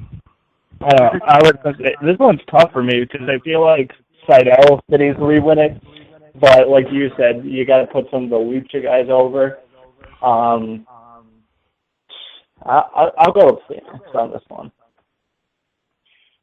Yeah, I'm with you guys. I'm going to go Phoenix on this one too. I don't think Sydal really needs to win. I don't think he's one of the upper echelon guys in BWG. So I think Phoenix goes over here.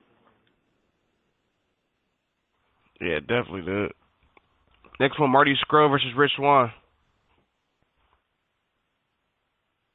Easily, Marty Scurll. Yeah, me too. Yeah, well, you know, we were talking about Will Ospreay before and what he's been doing on the UK scene. Marty Scurll is doing just as great of a job over there as well. He is going to be a big name too as well. Great stuff from him.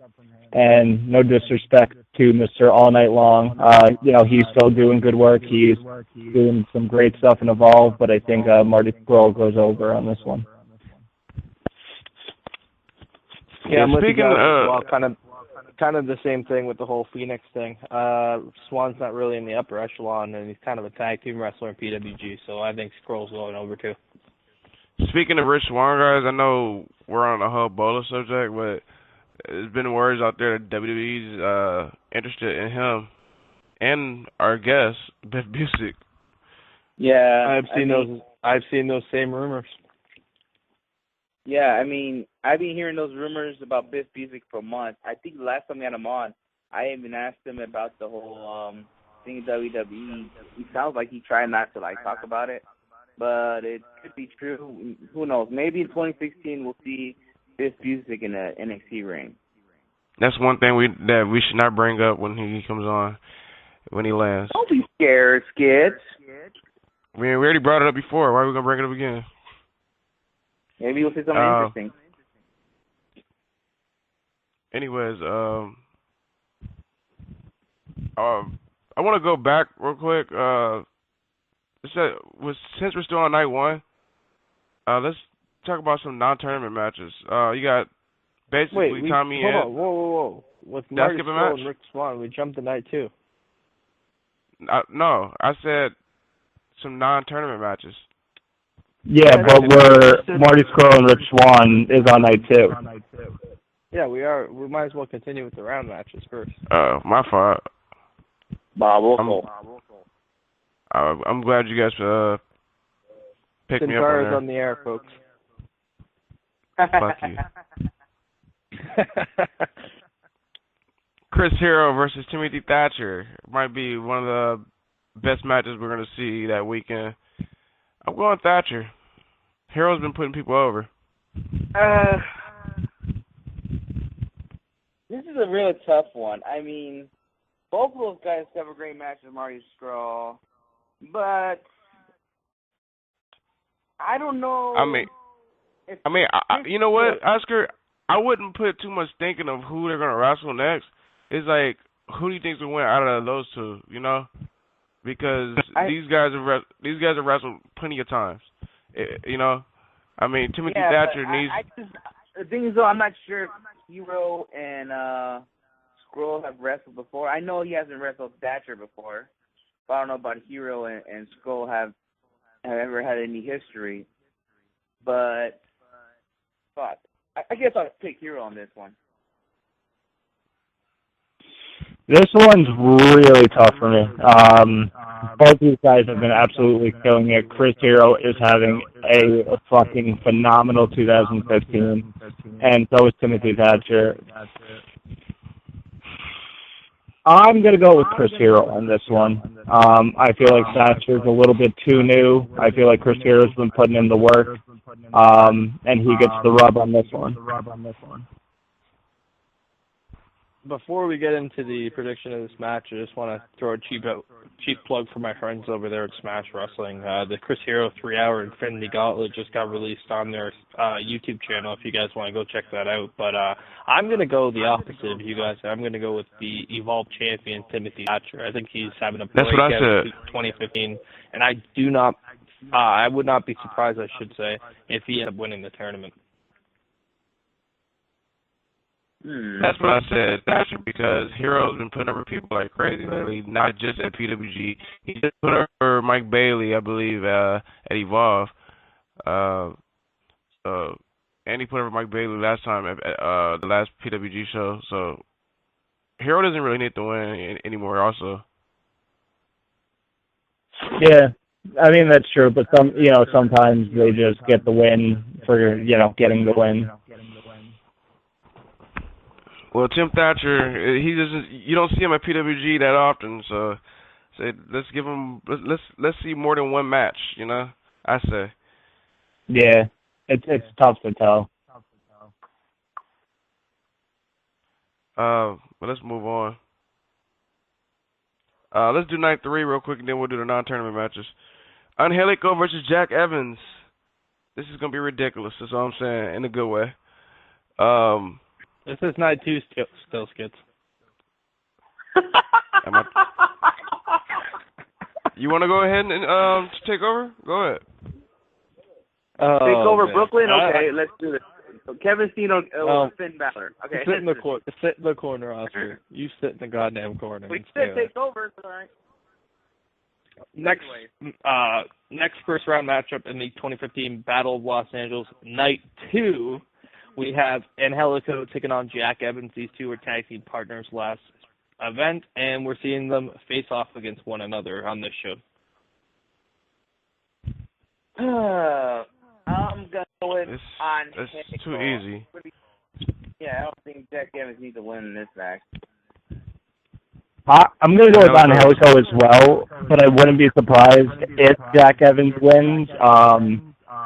You know, he may be able to work with more people. He may, you know, him coming back and him used to being a PWG regular. Maybe they decide to give him a win here. But I think Angelico wins. But like I said, don't be surprised. And you, Skits? Angelico. Yeah, I'm with you guys on that one. I don't see Jack Evans winning. Next first round matchup, we have Tommy End taking on Drew Gulak. You guys know how I feel about Tommy End. I'm picking Tommy End. No questions asked. No questions asked, Tommy End. Sorry, Drew. I'm going to go Tommy End as well, but this is going to be absolutely nuts. Better check the queue and make sure Biff's not on. We're talking shit about another first round matchup. We have Speedball Mike Bailey taking on Drew Galloway, a match I'm really looking forward to. And as much as I love Mike Bailey, I think Drew Galloway's got this one. Yeah, I guess so. Drew Galloway is gonna win this match. Even though I'm not a fan of that fish, but I think that's what they're gonna go with. Yeah, I'm going to go Drew Galloway as well. You know, even though Mike Bailey's been on fire and he's been doing a lot of stuff, you know, you're going to bring in a big name like Drew Galloway. You're going to use him, I think, as much as you can in singles matches. So I think he goes over, but it's going to be a very interesting matchup between these two. I'm very looking forward to see how their styles kind of clash together. Skits? Mike Bailey. Really? For sure, Mike Bailey. He's killing. He's got a big, huge win last PWG show with Chris Hero. Sorry, Drew Galloway. I know you're coming in and you're a big name, but Mike Bailey's killing in PWG. That's what I'm thinking about at the end of the day. Thinking about the promotion than just the name. I know this is spoilers, but with Drew Galloway being in the main event of TNA's biggest show of the year, I gotta wonder if TNA is gonna play any role in, you know, results and anything fucking around with Drew Galloway in this tournament. I'm actually worried will they pull him out, because you know he is under contract with TNA, and I mean pretty sure they would have put him out already if that was the case. Well, you never know. It could be a last minute thing. You never know. Let's hope nobody gets injured this weekend, too, because, I mean, this is the last weekend for BOLA. Yep. So I have announcements to make, guys, and to all of our listeners. Just got an email from Biff Busick. He just landed. He's waiting for a taxi. His phone's about to die, so he might have to look for a plug. So I guess we're gonna have to reschedule with Biff Busick for next week. So, sorry folks for letting you guys know that Biff's gonna be on. Hell, maybe we can even catch up with him at the Battle of Los Angeles shows. Who knows? Yeah, sorry about that, folks. But Biff will keep you guys posted on the Wrestling Heads Twitter or Weekly Wrestling Podcast Twitter or the Elite Podcast Network Twitter. You know how majority of the wrestlers, they always have to travel to get their matches in, and so sorry for that, folks. Let's go ahead. Card subject to change, people. It happens. Moving on to our final first round matchup of the Battle of Los Angeles tournament, Ricochet versus Zack Sabre Jr. As much as I hate to say this, I think Ricochet's going out in the first round. I think the winner of last year's Battle of Los Angeles tournament takes the loss in the first round. Yes, I agree with you too. I think Ricochet's losing in the first round, and plus, that fucking fan base in PW, they love Zack Sabre Jr. And I think the guys, the powers that be of PW know that. I remember at one point a lot of people were in Zack Sabre Jr. shirts. One of the shows I went to, even when he wasn't even there. So Zack Sabre's winning this match. Yeah, got to go with Zack Sabre Jr. Guy has been on fire, as is Ricochet, but just like Matt said, I think the winner of last year got the unfortunate drawing of having to face Zack Sabre Jr. in the first round. It's going to be a hell of a matchup. Could possibly be best match of the weekend right here on, night 2. And it's going to be some great stuff between these two. I couldn't agree more. Did you want to take over the non-tournament matches there, Skip? I want to put my prediction in. For sure, Zack Sabre Jr., the best technical wrestler, against the best high flyer. But just want to throw it out there. Ricochet's not just all about high flying. The boy can go too. So it's going to be a great match with two of the best wrestlers in the world, hands down. Looking forward to this match. It's going to be a fun one. And just like Rick Knox said, this is probably the most see match of the weekend. I agree. So yeah, I'm looking forward to it. But Zach's going over. I love you still, Ricochet. Still got a couple of non-tournament matches here. 4 non-tournament matches announced. 6-person tag team matchup will take place on night 1. Tommy End, Zack Sabre Jr., and Marty Scurll taking on Roderick Strong and the Young Bucks. Got to give credit where credit is due to Roderick Strong. He's going to be working one hell of a weekend this week. This upcoming BOLA weekend. Oh yeah, Roddy's the man. I've been saying for a long time, and I know me and you had our conversations when you disagreed with me, and now you finally came along. Roddy might be definitely one of the best wrestlers of this year, hands down. I never had anything wrong with how Roddy worked. It was how he was booked. People are now booking him more prominently, and it's showing now. And yeah, I feel like the problem with Roderick Strong for so long in Ring of Honor and PWG is that he was just like the babyface gatekeeper, where a new guy would come into PWG and Ring of Honor, and you automatically knew they were going to face Roderick Strong, and there was nothing behind Roderick Strong. There was no character. He wasn't cutting promos.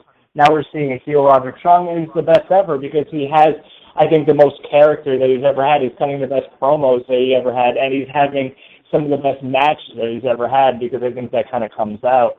But, I mean, look at this matchup. Team UK taking on 3/4 of... I think Team UK goes over, though. Yeah. That's a tough one. To be honest with you, I think I'm going to go ahead and say Mount Rushmore loses this whole weekend. I wouldn't say that. I have a feeling Mr. Super Dragon might get involved in this matchup because he's suspiciously, missing. I think Mount Rushmore 2.0 gets the victory on this night. It's tough though because when we talk about the night 2 matchup, it's like that. I'm gonna tell you why. Like they might lose because there's a couple of folks that are not even on the show that might get involved. And the names are Joey Ryan, Candice LeRae, and Jenny Gargano. I have a feeling they come for the help. So one of the referees is going to get knocked out. Well, sorry, Rick Knox, it might be you. Well, there's a guarantee that Joey Ryan will not be a part of the I believe it's night 3 that Beyond Wrestling's running the Boner show. Yeah, that's Sunday. He's going to be at Beyond. He's going against, what's her name, from Lucha Underground? The girl that does the look at that, Catalina. Katrina. Oh, Katrina, yeah. He's going against her, so I don't know if he's going to be a part of it. Well, I have a feeling he'll be there night one. Night 1 at least. Yeah, you never know, because... we already got Roddy at night 2. Yeah, he lives in the area, so he could just say, okay, let me just do something quickly. I don't know about Candice and Johnny Gargano, but it's a good chance Roddy can come on and interfere. I'm sorry, not Roddy, Joey. So, who knows? Well, Joey, I think he'll come for the help, because Dragon help. Because if you look at what's going on in the storyline with this, the fucking Hills have been going over like every week, so I feel like they're gonna lose. Like they have to lose. This is kind of like deja vu. If you look back, I feel like Mount Rushmore lost the whole weekend at last year's BOLA. No, they beat the Addiction on night 2 when they were doing the tag match, because that's when they did the first ever Meltzer driver. Yeah. So they didn't lose that whole weekend. That was the Bucks. That was a tag team match, though. I'm talking about. Yeah, but that was still Mount Rushmore. But I'm not talking about. I'm talking about like the 3 versus 3 type of match, the 6-man. All right. Well, I haven't made my prediction on this one yet, but I am gonna say Mount Rushmore wins this one. I don't think they're gonna lose both nights, so I think they're gonna win this one. I think Team UK possibly wins this one, and Mount Rushmore makes it up the next night in the match we'll talk about in a little bit. But since everybody's got their predictions out, we'll move on to the next non-tournament match, which sees Angelico and Jack Evans teaming up to take on the Inner City Machine Guns in Rich Swann and Ricochet. I'm going Angelico and Jack Evans. They're going over. Yeah, that's gonna be a crazy match too. It's gonna be crazy too. It's gonna be a fun spot test, and it's gonna be absolutely nuts. But yeah, I agree with you. I think Angelico and Jack Evans win the matchup. Like I said, all these Lucha Underground guys. Obviously, not everybody can win. You try to get as many wins for them as possible. You know, when you're doing a working relationship, with a company like Lucha Underground, obviously they want to have their stars being elevated. I don't know, but I have a feeling Inner City's gonna win this match. I feel like everything's so even. I picked like, okay, now there's 2 Lucha guys winning, 2 Lucha. Oh, you could say Lucha. 2 matches. Sorry, all the 4 matches we're predicting involve Lucha Underground guys. I already got 2 that's winning, 2's gonna be losing. So I'm gonna go with Inner City on this one. All right, I'm going to go probably with Angelico and Jack Evans as well, but that concludes night 1's matchups. Let's get to night 2's non-tournament matchups. Non-tournament 6-person guerrilla warfare match, the very first time this has happened in PWG history. Biff Busick, Andrew Rabbit, Trevor Lee take on Super Dragon and the Young Bucks, representing Mount Rushmore 2.0. Like I said, everybody knows I'm a big Young Bucks fan. And it's going to be great to see Super Dragon in action for the first time, but I see the faces getting the W because of what I said, like they've been getting attacked and beat up every fucking show since they started the new Mount Rushmore. It makes perfect sense. Like, why have Mount Rushmore go over 2 nights straight when they've been just destroying people? They need to lose. Yeah, I said Mount Rushmore loses this match as well. They gotta lose this one. Yeah, I agree. I think Biff, Trevor Lee, and Andrew Everett win this matchup. This is going. I've seen all the guerrilla warfare matches in PWG history. This might be the craziest. And when it comes to guerrilla warfare matches, Super Dragon, that's when he's like at his best because the guy holds no punches. He will kick the shit out of you. He will curb stomp you onto a fucking steel chair. He'll do everything and everything. And like I said, I've been saying for a couple of weeks, someone might die in this match. I don't know. It might not be Biff or Trevor Lee. It might come down to Andrew Everett. He's flying off the top rope, and Super Dragon just might elbow him in the face and kill him. But it's going to be crazy. These 6 guys are going to go out there and beat the shit out of each other. And I have to wonder, if Trevor used to go, if they go over on night 1, how are you feeling on night 3? After this crazy guerrilla warfare match. I gotta wonder as well, and you guys brought up with if the heels went in, babyfaces made the save. There's no Roderick Strong in PWG for night 2 either, so it could possibly be Biff Busick. I think he works Ring of Honor that day, right? Yeah, he does. So I have a feeling he comes back for night 3. Match. Oh, he will, but there's a reason they booked this match, so I have a feeling you might be right on this one, Skits, but I would like to see Mount Rushmore 2.0 go over personally. Non-tournament tag team matchup, Aerostar and Phoenix taking on Drago and Pentagon Jr. I'm going to have to go with Pentagon and Drago. I think I'm going to go with Phoenix and Aerostar. I don't know why I'm picking them, but I'm pretty sure it's going to be a great match. All 4 of the guys going to be flying around all over the place. And, I think I'm just going to pick, just randomly, Aerostar and Phoenix on this one. I'm going to go with Drago and Pentagon Jr. I don't mean to offend Phoenix and Aerostar, but I feel like Drago and Pentagon Jr. are the 2 top names in Lucha Underground from AAA that people recognize, and I just feel like the bigger names are going to go over in this one, but it's going to be, once again, another great matchup. And I think I said this last week, I look at this tournament, there's not one match that is not going to be good. Looking at all these matchups, and there's not one matchup where I'm like, that's going to be okay. That guy is not going to work well with that guy. All these matches are fucking crazy. And that's what makes, last year's BOLA, there was a couple matches that were so-so. The whole AJ Styles DQ finish obviously wasn't ideal, but it's insane how stacked this tournament is. It is absolutely mind-blowing. Yeah. I couldn't agree more with it. I'm going to go with Drago Pentagon Jr. too. I think that's the team to pick. That covers every announced match for Battle of Los Angeles. Now, obviously, the big question on everybody's mind, who do you guys think is going to win?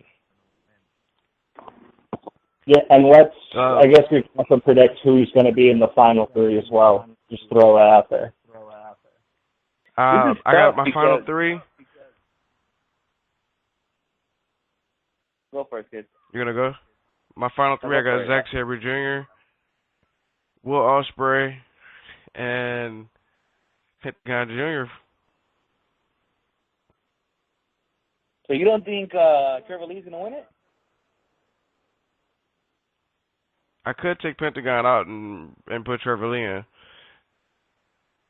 in. This is interesting. This is an interesting tournament because I feel like anybody, who are the favorites to win it, cannot make it to next PWG show or something we can't make it the next 2 shows. I mean, it's just weird. It's so unpredictable. It's so unpredictable what their future holds. Example, the Biff and Rich Swann WWE thing, that could be possible. Trevor Lee, will he be too busy with Global Force and TNA? Now they're having this angle going on with Global Force and TNA angle going on right now. I mean, will that affect his schedule taking PWG shows? I mean, we don't know that. And then Zack Sabre Jr. has been in the U.S. for a while. If that happened. Yeah, but we just don't know what his schedule is. But this is really tough. Who can I pick to make the finals? I mean, I'm going to still pick Trevor Trevor Lee my favorite to win it all. I'm gonna put him in there. And as for final, Trevor Lee. I would like to say one from each country representative, but it's hard for me to pick like Will Pentagon or Will Ospreay. Is that what we're gonna see? I don't know if I can.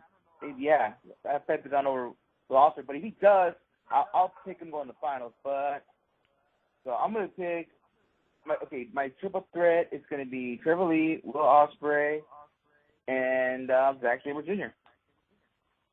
I agree with Oscar. Same three. I got Tommy End, Trevor Lee, and Biff Busick. My final three, I'm going to go Trevor Lee, Zack Sabre Jr., Pentagon Jr. Mine is either the way Oscar's got it or the way Tom's got it. Either way, but I got my winner, Zack Sabre Jr. I'm still going to see. I mean, even though, it's very hard to predict most of these wrestlers' schedule after BOLA, I mean, I'm going to still go with the favorite. I'm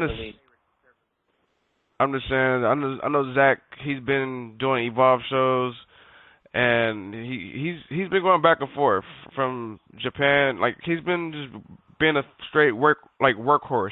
He can be workhorse of the year, because he's been working his ass off. So I'm gonna go Zack Sabre Jr. because we didn't see him coming at Mystery Vortex, and he was there, and he's back. Plus, if you look, I know it doesn't really mean nothing, but he's on the website as a roster guy, like a regular roster guy. So I'm gonna go Zack Sabre Jr. That's my and my second pick. If it's not Zack, it will be Trevor Lee. It's so tough for me because, like, last year I didn't pick Ricochet because with the whole Lucha Underground thing and him being in Japan, I didn't think that he was going to win it. I didn't think it was going to be, possible for him to do it. And, he didn't even end up with the PWG title. So that was another shocker to me because usually the winner of BOLA usually ends up winning the PWG title. So, it's tough. I'm going to go with Trevor Lee.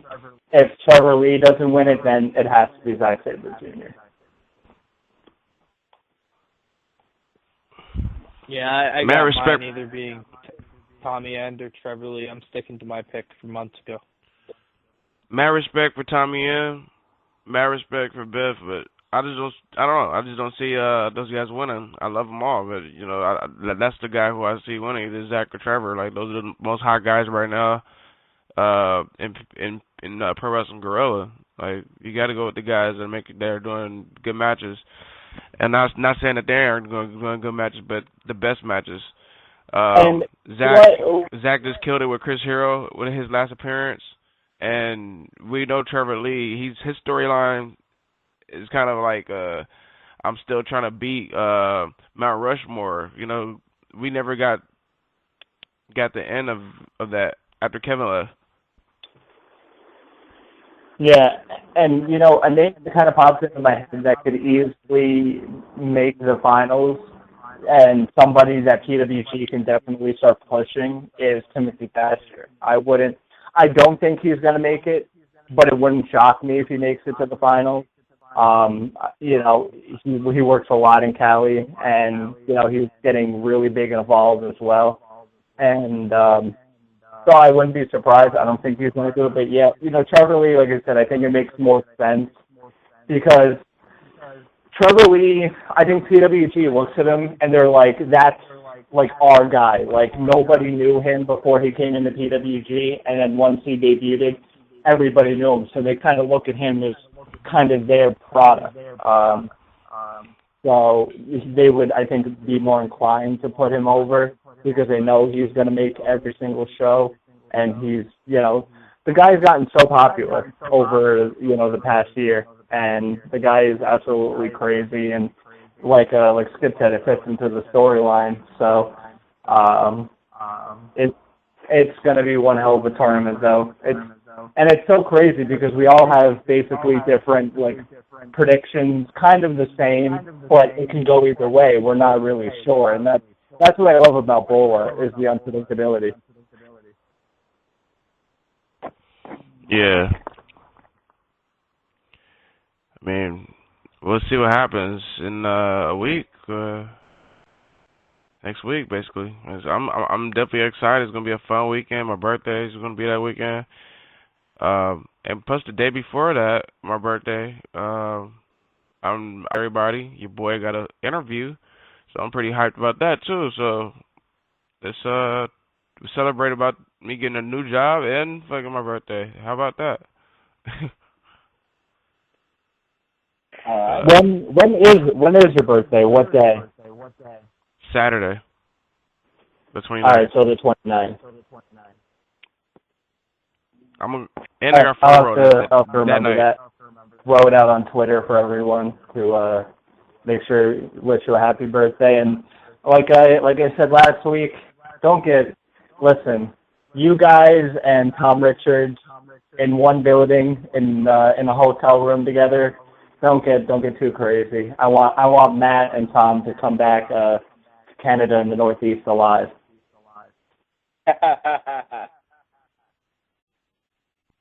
You'll be fine with us. Yeah, I don't know if that'll be the case. No, I'll make it back. I just know I'm ready for In-N-Out because I've been waiting for a while, and I promised Matt I wouldn't eat In-N-Out until he gets out here. It's been a while, and I'm hungry. Let's In-N-Out.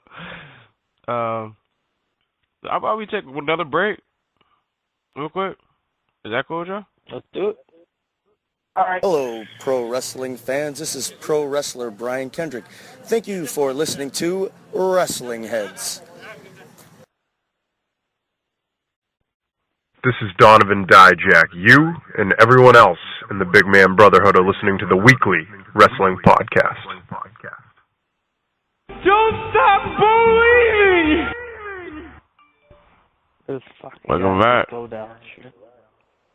Hey, Will Dallas is a fucking man. He's over as fuck. Where have he been the last couple of weeks? He's still over, regardless. He ain't gonna be on TV. Hey, I think he was on SmackDown tonight, so he's still getting work. Well, I haven't watched SmackDown today, so. Neither have I. I saw it on Twitter. So, this weekend is a big weekend for WWE SummerSlam. Before I get into that, I got some news from Oscar earlier. He said there's a possibility that SummerSlam might be back out here in our area, either LA at the Staples Center again, or we're gonna head over to Las Vegas, motherfuckers. Yeah, I guess the MGM Grand, they're filming a new arena in the MGM Grand, I believe, in the Strip. Or they just remodeled it to make it look nice. But I know the first event will be a UFC event, and I believe it's going to take place in May. And I'm guessing SummerSlam will be the second event if they want to do it in Vegas. But it'll be cool. I mean, also, so basically they're going to head, SummerSlam's going to head down west next year. Las Vegas is going to get hot as hell during the summer. It's probably 100 degrees out there right now. So, yeah, it'll be great. No matter what city, if it comes back here in Los Angeles or in Las Vegas, it'll be very interesting. We'll see what happens. I also believe ESPN also has their own studios not far from the MGM because I know they do a lot of boxing coverage nearby MGM when Mayweather's about to have a fight or whatever. They do something around there. So, yeah, I mean, why not bring SummerSlam to Vegas if they can? If not, I guess LA would be another option. But I'm thinking Vegas is the first option and not in LA. But we'll see. I mean, it'll be interesting.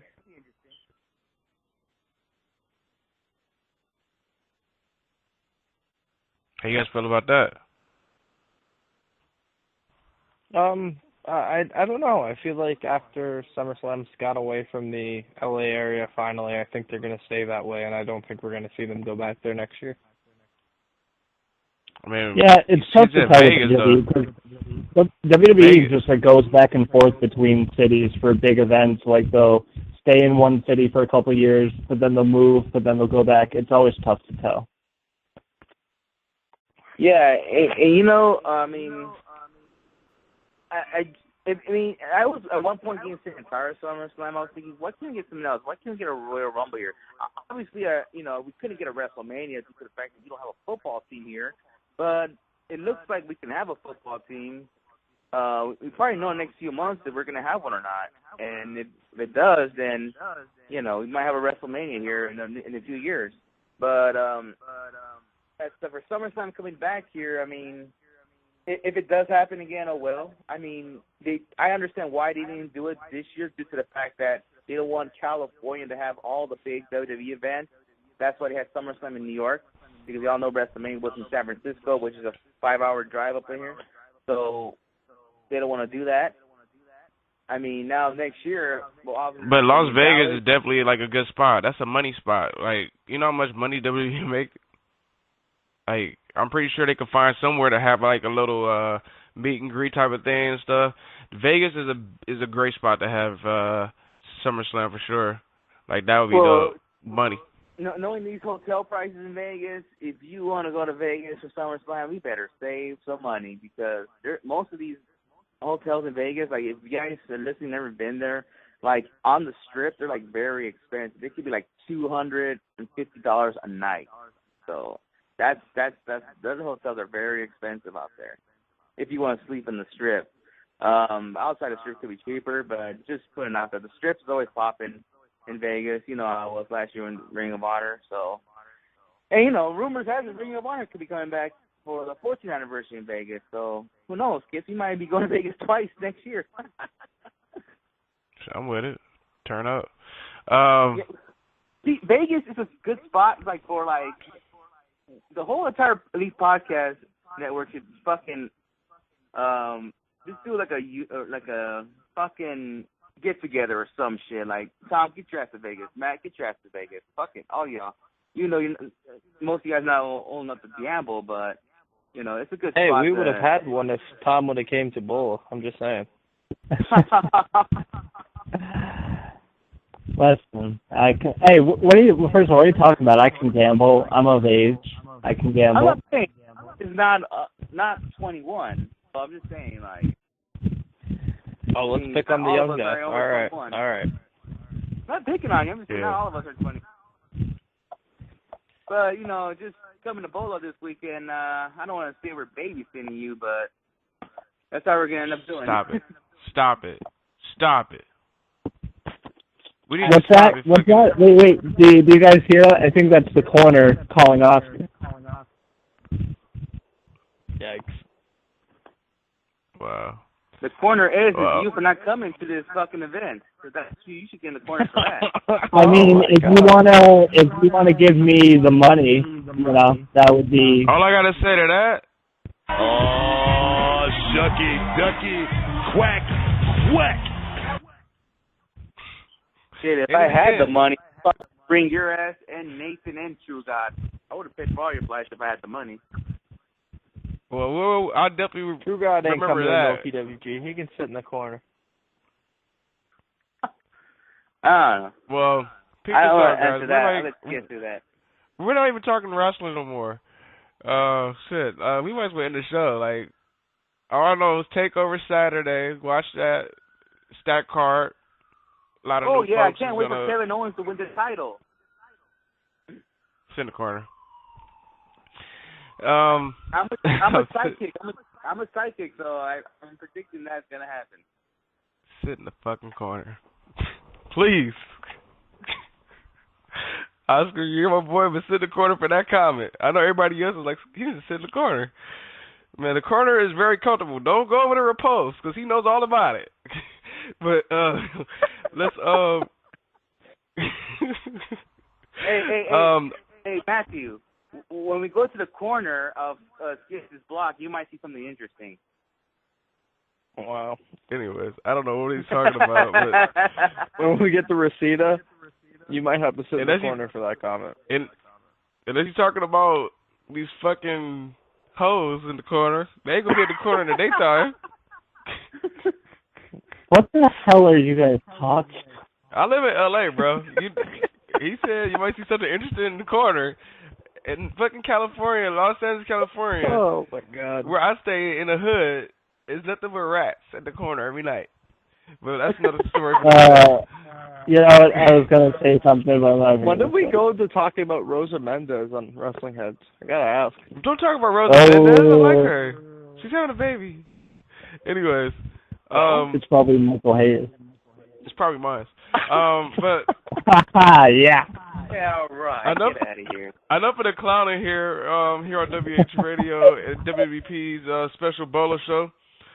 We want to thank everybody for listening in. We want to thank Rick Knox again. We'll keep you guys posted on when Biff Busick comes on, what day. Just be sure to follow us on Twitter at WrestlingHeads, at Elite Podcast Net, and Weekly Wrestling Podcast. We'll all have all information on there, so be on the lookout. But until then, let's give away our plugs, and we'll go do what we got to do. Like I said, follow us on Twitter. WrestlingHeads.com is the website. Check it out. I got a lot of update to do. Also, you can follow us on Periscope at WrestlingHeads. You might want to look at that next week for sure. We are on Snapchat now, WrestlingHeads. Follow us on Snap. Follow us on Snap. Yeah, I didn't tell Oscar. That's why he's shocked. Also, Facebook.com /WrestlingHeads. What else we got? ProWrestlingTees.com /WrestlingHeads. Hit us up if you want a tee, if you see us at a show. $20. Support us and the rest of the squad. What else? I think that's it. I think that's all I have. And WH Skits is the Twitter, and that is the Periscope, too. All right. You can follow me at Sinister632 on Twitter, Instagram, and on Periscope. And I don't know if I want to give them my Snapchat because there's a lot of weird people out there, but oh well. It's called. And yeah. It's called. You can put. It's called. You can go to settings and put only add friends. I'll see. I'll think about it. I'll look into that. But anyways. Yeah, go to WrestlingHeads.com. Just do that. Hit us up if you want a shirt. Just $20. Just either look for me or Skits. Once again, I'm not gonna offend guys who are 3X or plus, but if you guys are looking, if your guys are size and looking for a shirt, I think you should go to ProWrestlingTees.com /WrestlingHeads. You don't carry those size with us, so if anything, just gonna give you a heads up. Just do that. Just go on our Pro Wrestling Tees /WrestlingHeads, and yeah, you get a shirt right there. And can't wait for next week. Pick up Matt in the airport and see what we do afterwards. Turn up gonna be real, damn it. We're going to the Hollywood sign, Oscar. I'm just throwing that out there. We will be going to the Hollywood sign. Let's go during the day because I don't want to go nighttime because I ain't dating none of you fucks. What? What the fuck? Oh my god. God bless that young man. Tom, take it away, man. Take it away. Oh boy, how do I follow that? Well, you can follow me on Twitter at @tweetme. I'm on Periscope as well. I'll follow you. I'm not really Periscoping, but I'll check your whatever you got out. That's basically all I got as far as social media. Make sure you guys are always keeping up on all the great stuff that indie wrestling and international wrestling has. SmartMarkRadio.com, Alpha One Wrestling DVDs, AAW, AIW, Chikara, everything and anything you could want. Smart Mark Video, High Spots. We've got the PWG DVD hookup. They got a whole bunch of other shit as well. And all the streaming services, AIW, Smash Wrestling On Demand, New Japan World, and just recently AAW On Demand as well. We're in progress. Yeah, progress as well. I believe ICW in the UK as well has their own streaming services, so there's plenty plenty of wrestling out there for you to enjoy. Fuck it. Put up a Ring of Honor, too, damn it. They still have a fucking website. Yeah, I mean, but you can catch them every Wednesday night on Destination America and every Saturday on your Sinclair Broadcasting affiliate. And good luck to them. By Dalton Castle for that? Yeah, we need it.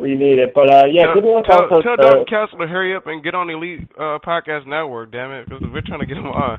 It's hard to get that man on any show. It's tough, but yeah, good luck to also the Ring of Honor this weekend. They got 2 freaking great shows going on. One in Philadelphia on Friday night featuring the stars of New Japan Pro Wrestling, as well as Saturday for Field of Honor. 2 phenomenal shows. I mean, they, like I said, they really stacked both shows, and it definitely gives NXT some good competition. So it doesn't matter. Everyone's talking what's better, Ring of Honor, NXT, what you should go to. It doesn't matter.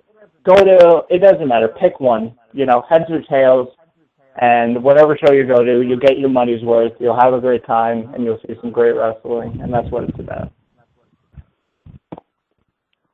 I got quite a few plugs here, so I guess we'll start off with the couple of interviews posted. Hold on. I'm the nigga. Oh. I was going to say, I'm the nigga with the plugs. Oh, my God, Skits. Go join Pulse in the corner for a couple minutes. YouTube.com/Weekly Wrestling Podcast just posted interviews with Tarek and the King of Old School, Steve Carino from Death Proof this past weekend. Check those out. Going to be posting a freebie, a fan cam video with commentary. Steve Carino versus Ultimo Dragon from this past weekend as well. Just working on getting that finished. The Josh Alexander documentary is coming along. Like I said, it seems like anytime I start to get some serious work done on it, something pops up. Obviously, people know what's going on with my personal life lately, so that will be eventually released, I promise. Just stay tuned for that. This weekend, I will be attending 2 wrestling shows on Sunday, Lucha TO, their second event, I believe, and Smash Wrestling Super Showdown 3. So follow us on Twitter at WeeklyW Podcast. We'll be providing live coverage, probably doing some periscoping, all that fun jazz. So check us out there, ProWrestlingTees.com/WWP, WrestlingHeads, Indie Power. Support the Elite Podcast Network directly. I actually just submitted the Elite Podcast Network design to Pro Wrestling Tees last night, so that will be available very soon on the website. I'm thinking I'm forgetting. Question is, I have a question for you. Are you going to bring 2 Elite Podcast Network T-shirts with you for me? I don't have any Elite Podcast Network T-shirts, so we'll talk about that off air. But yeah, I believe that's pretty much the plugs for me.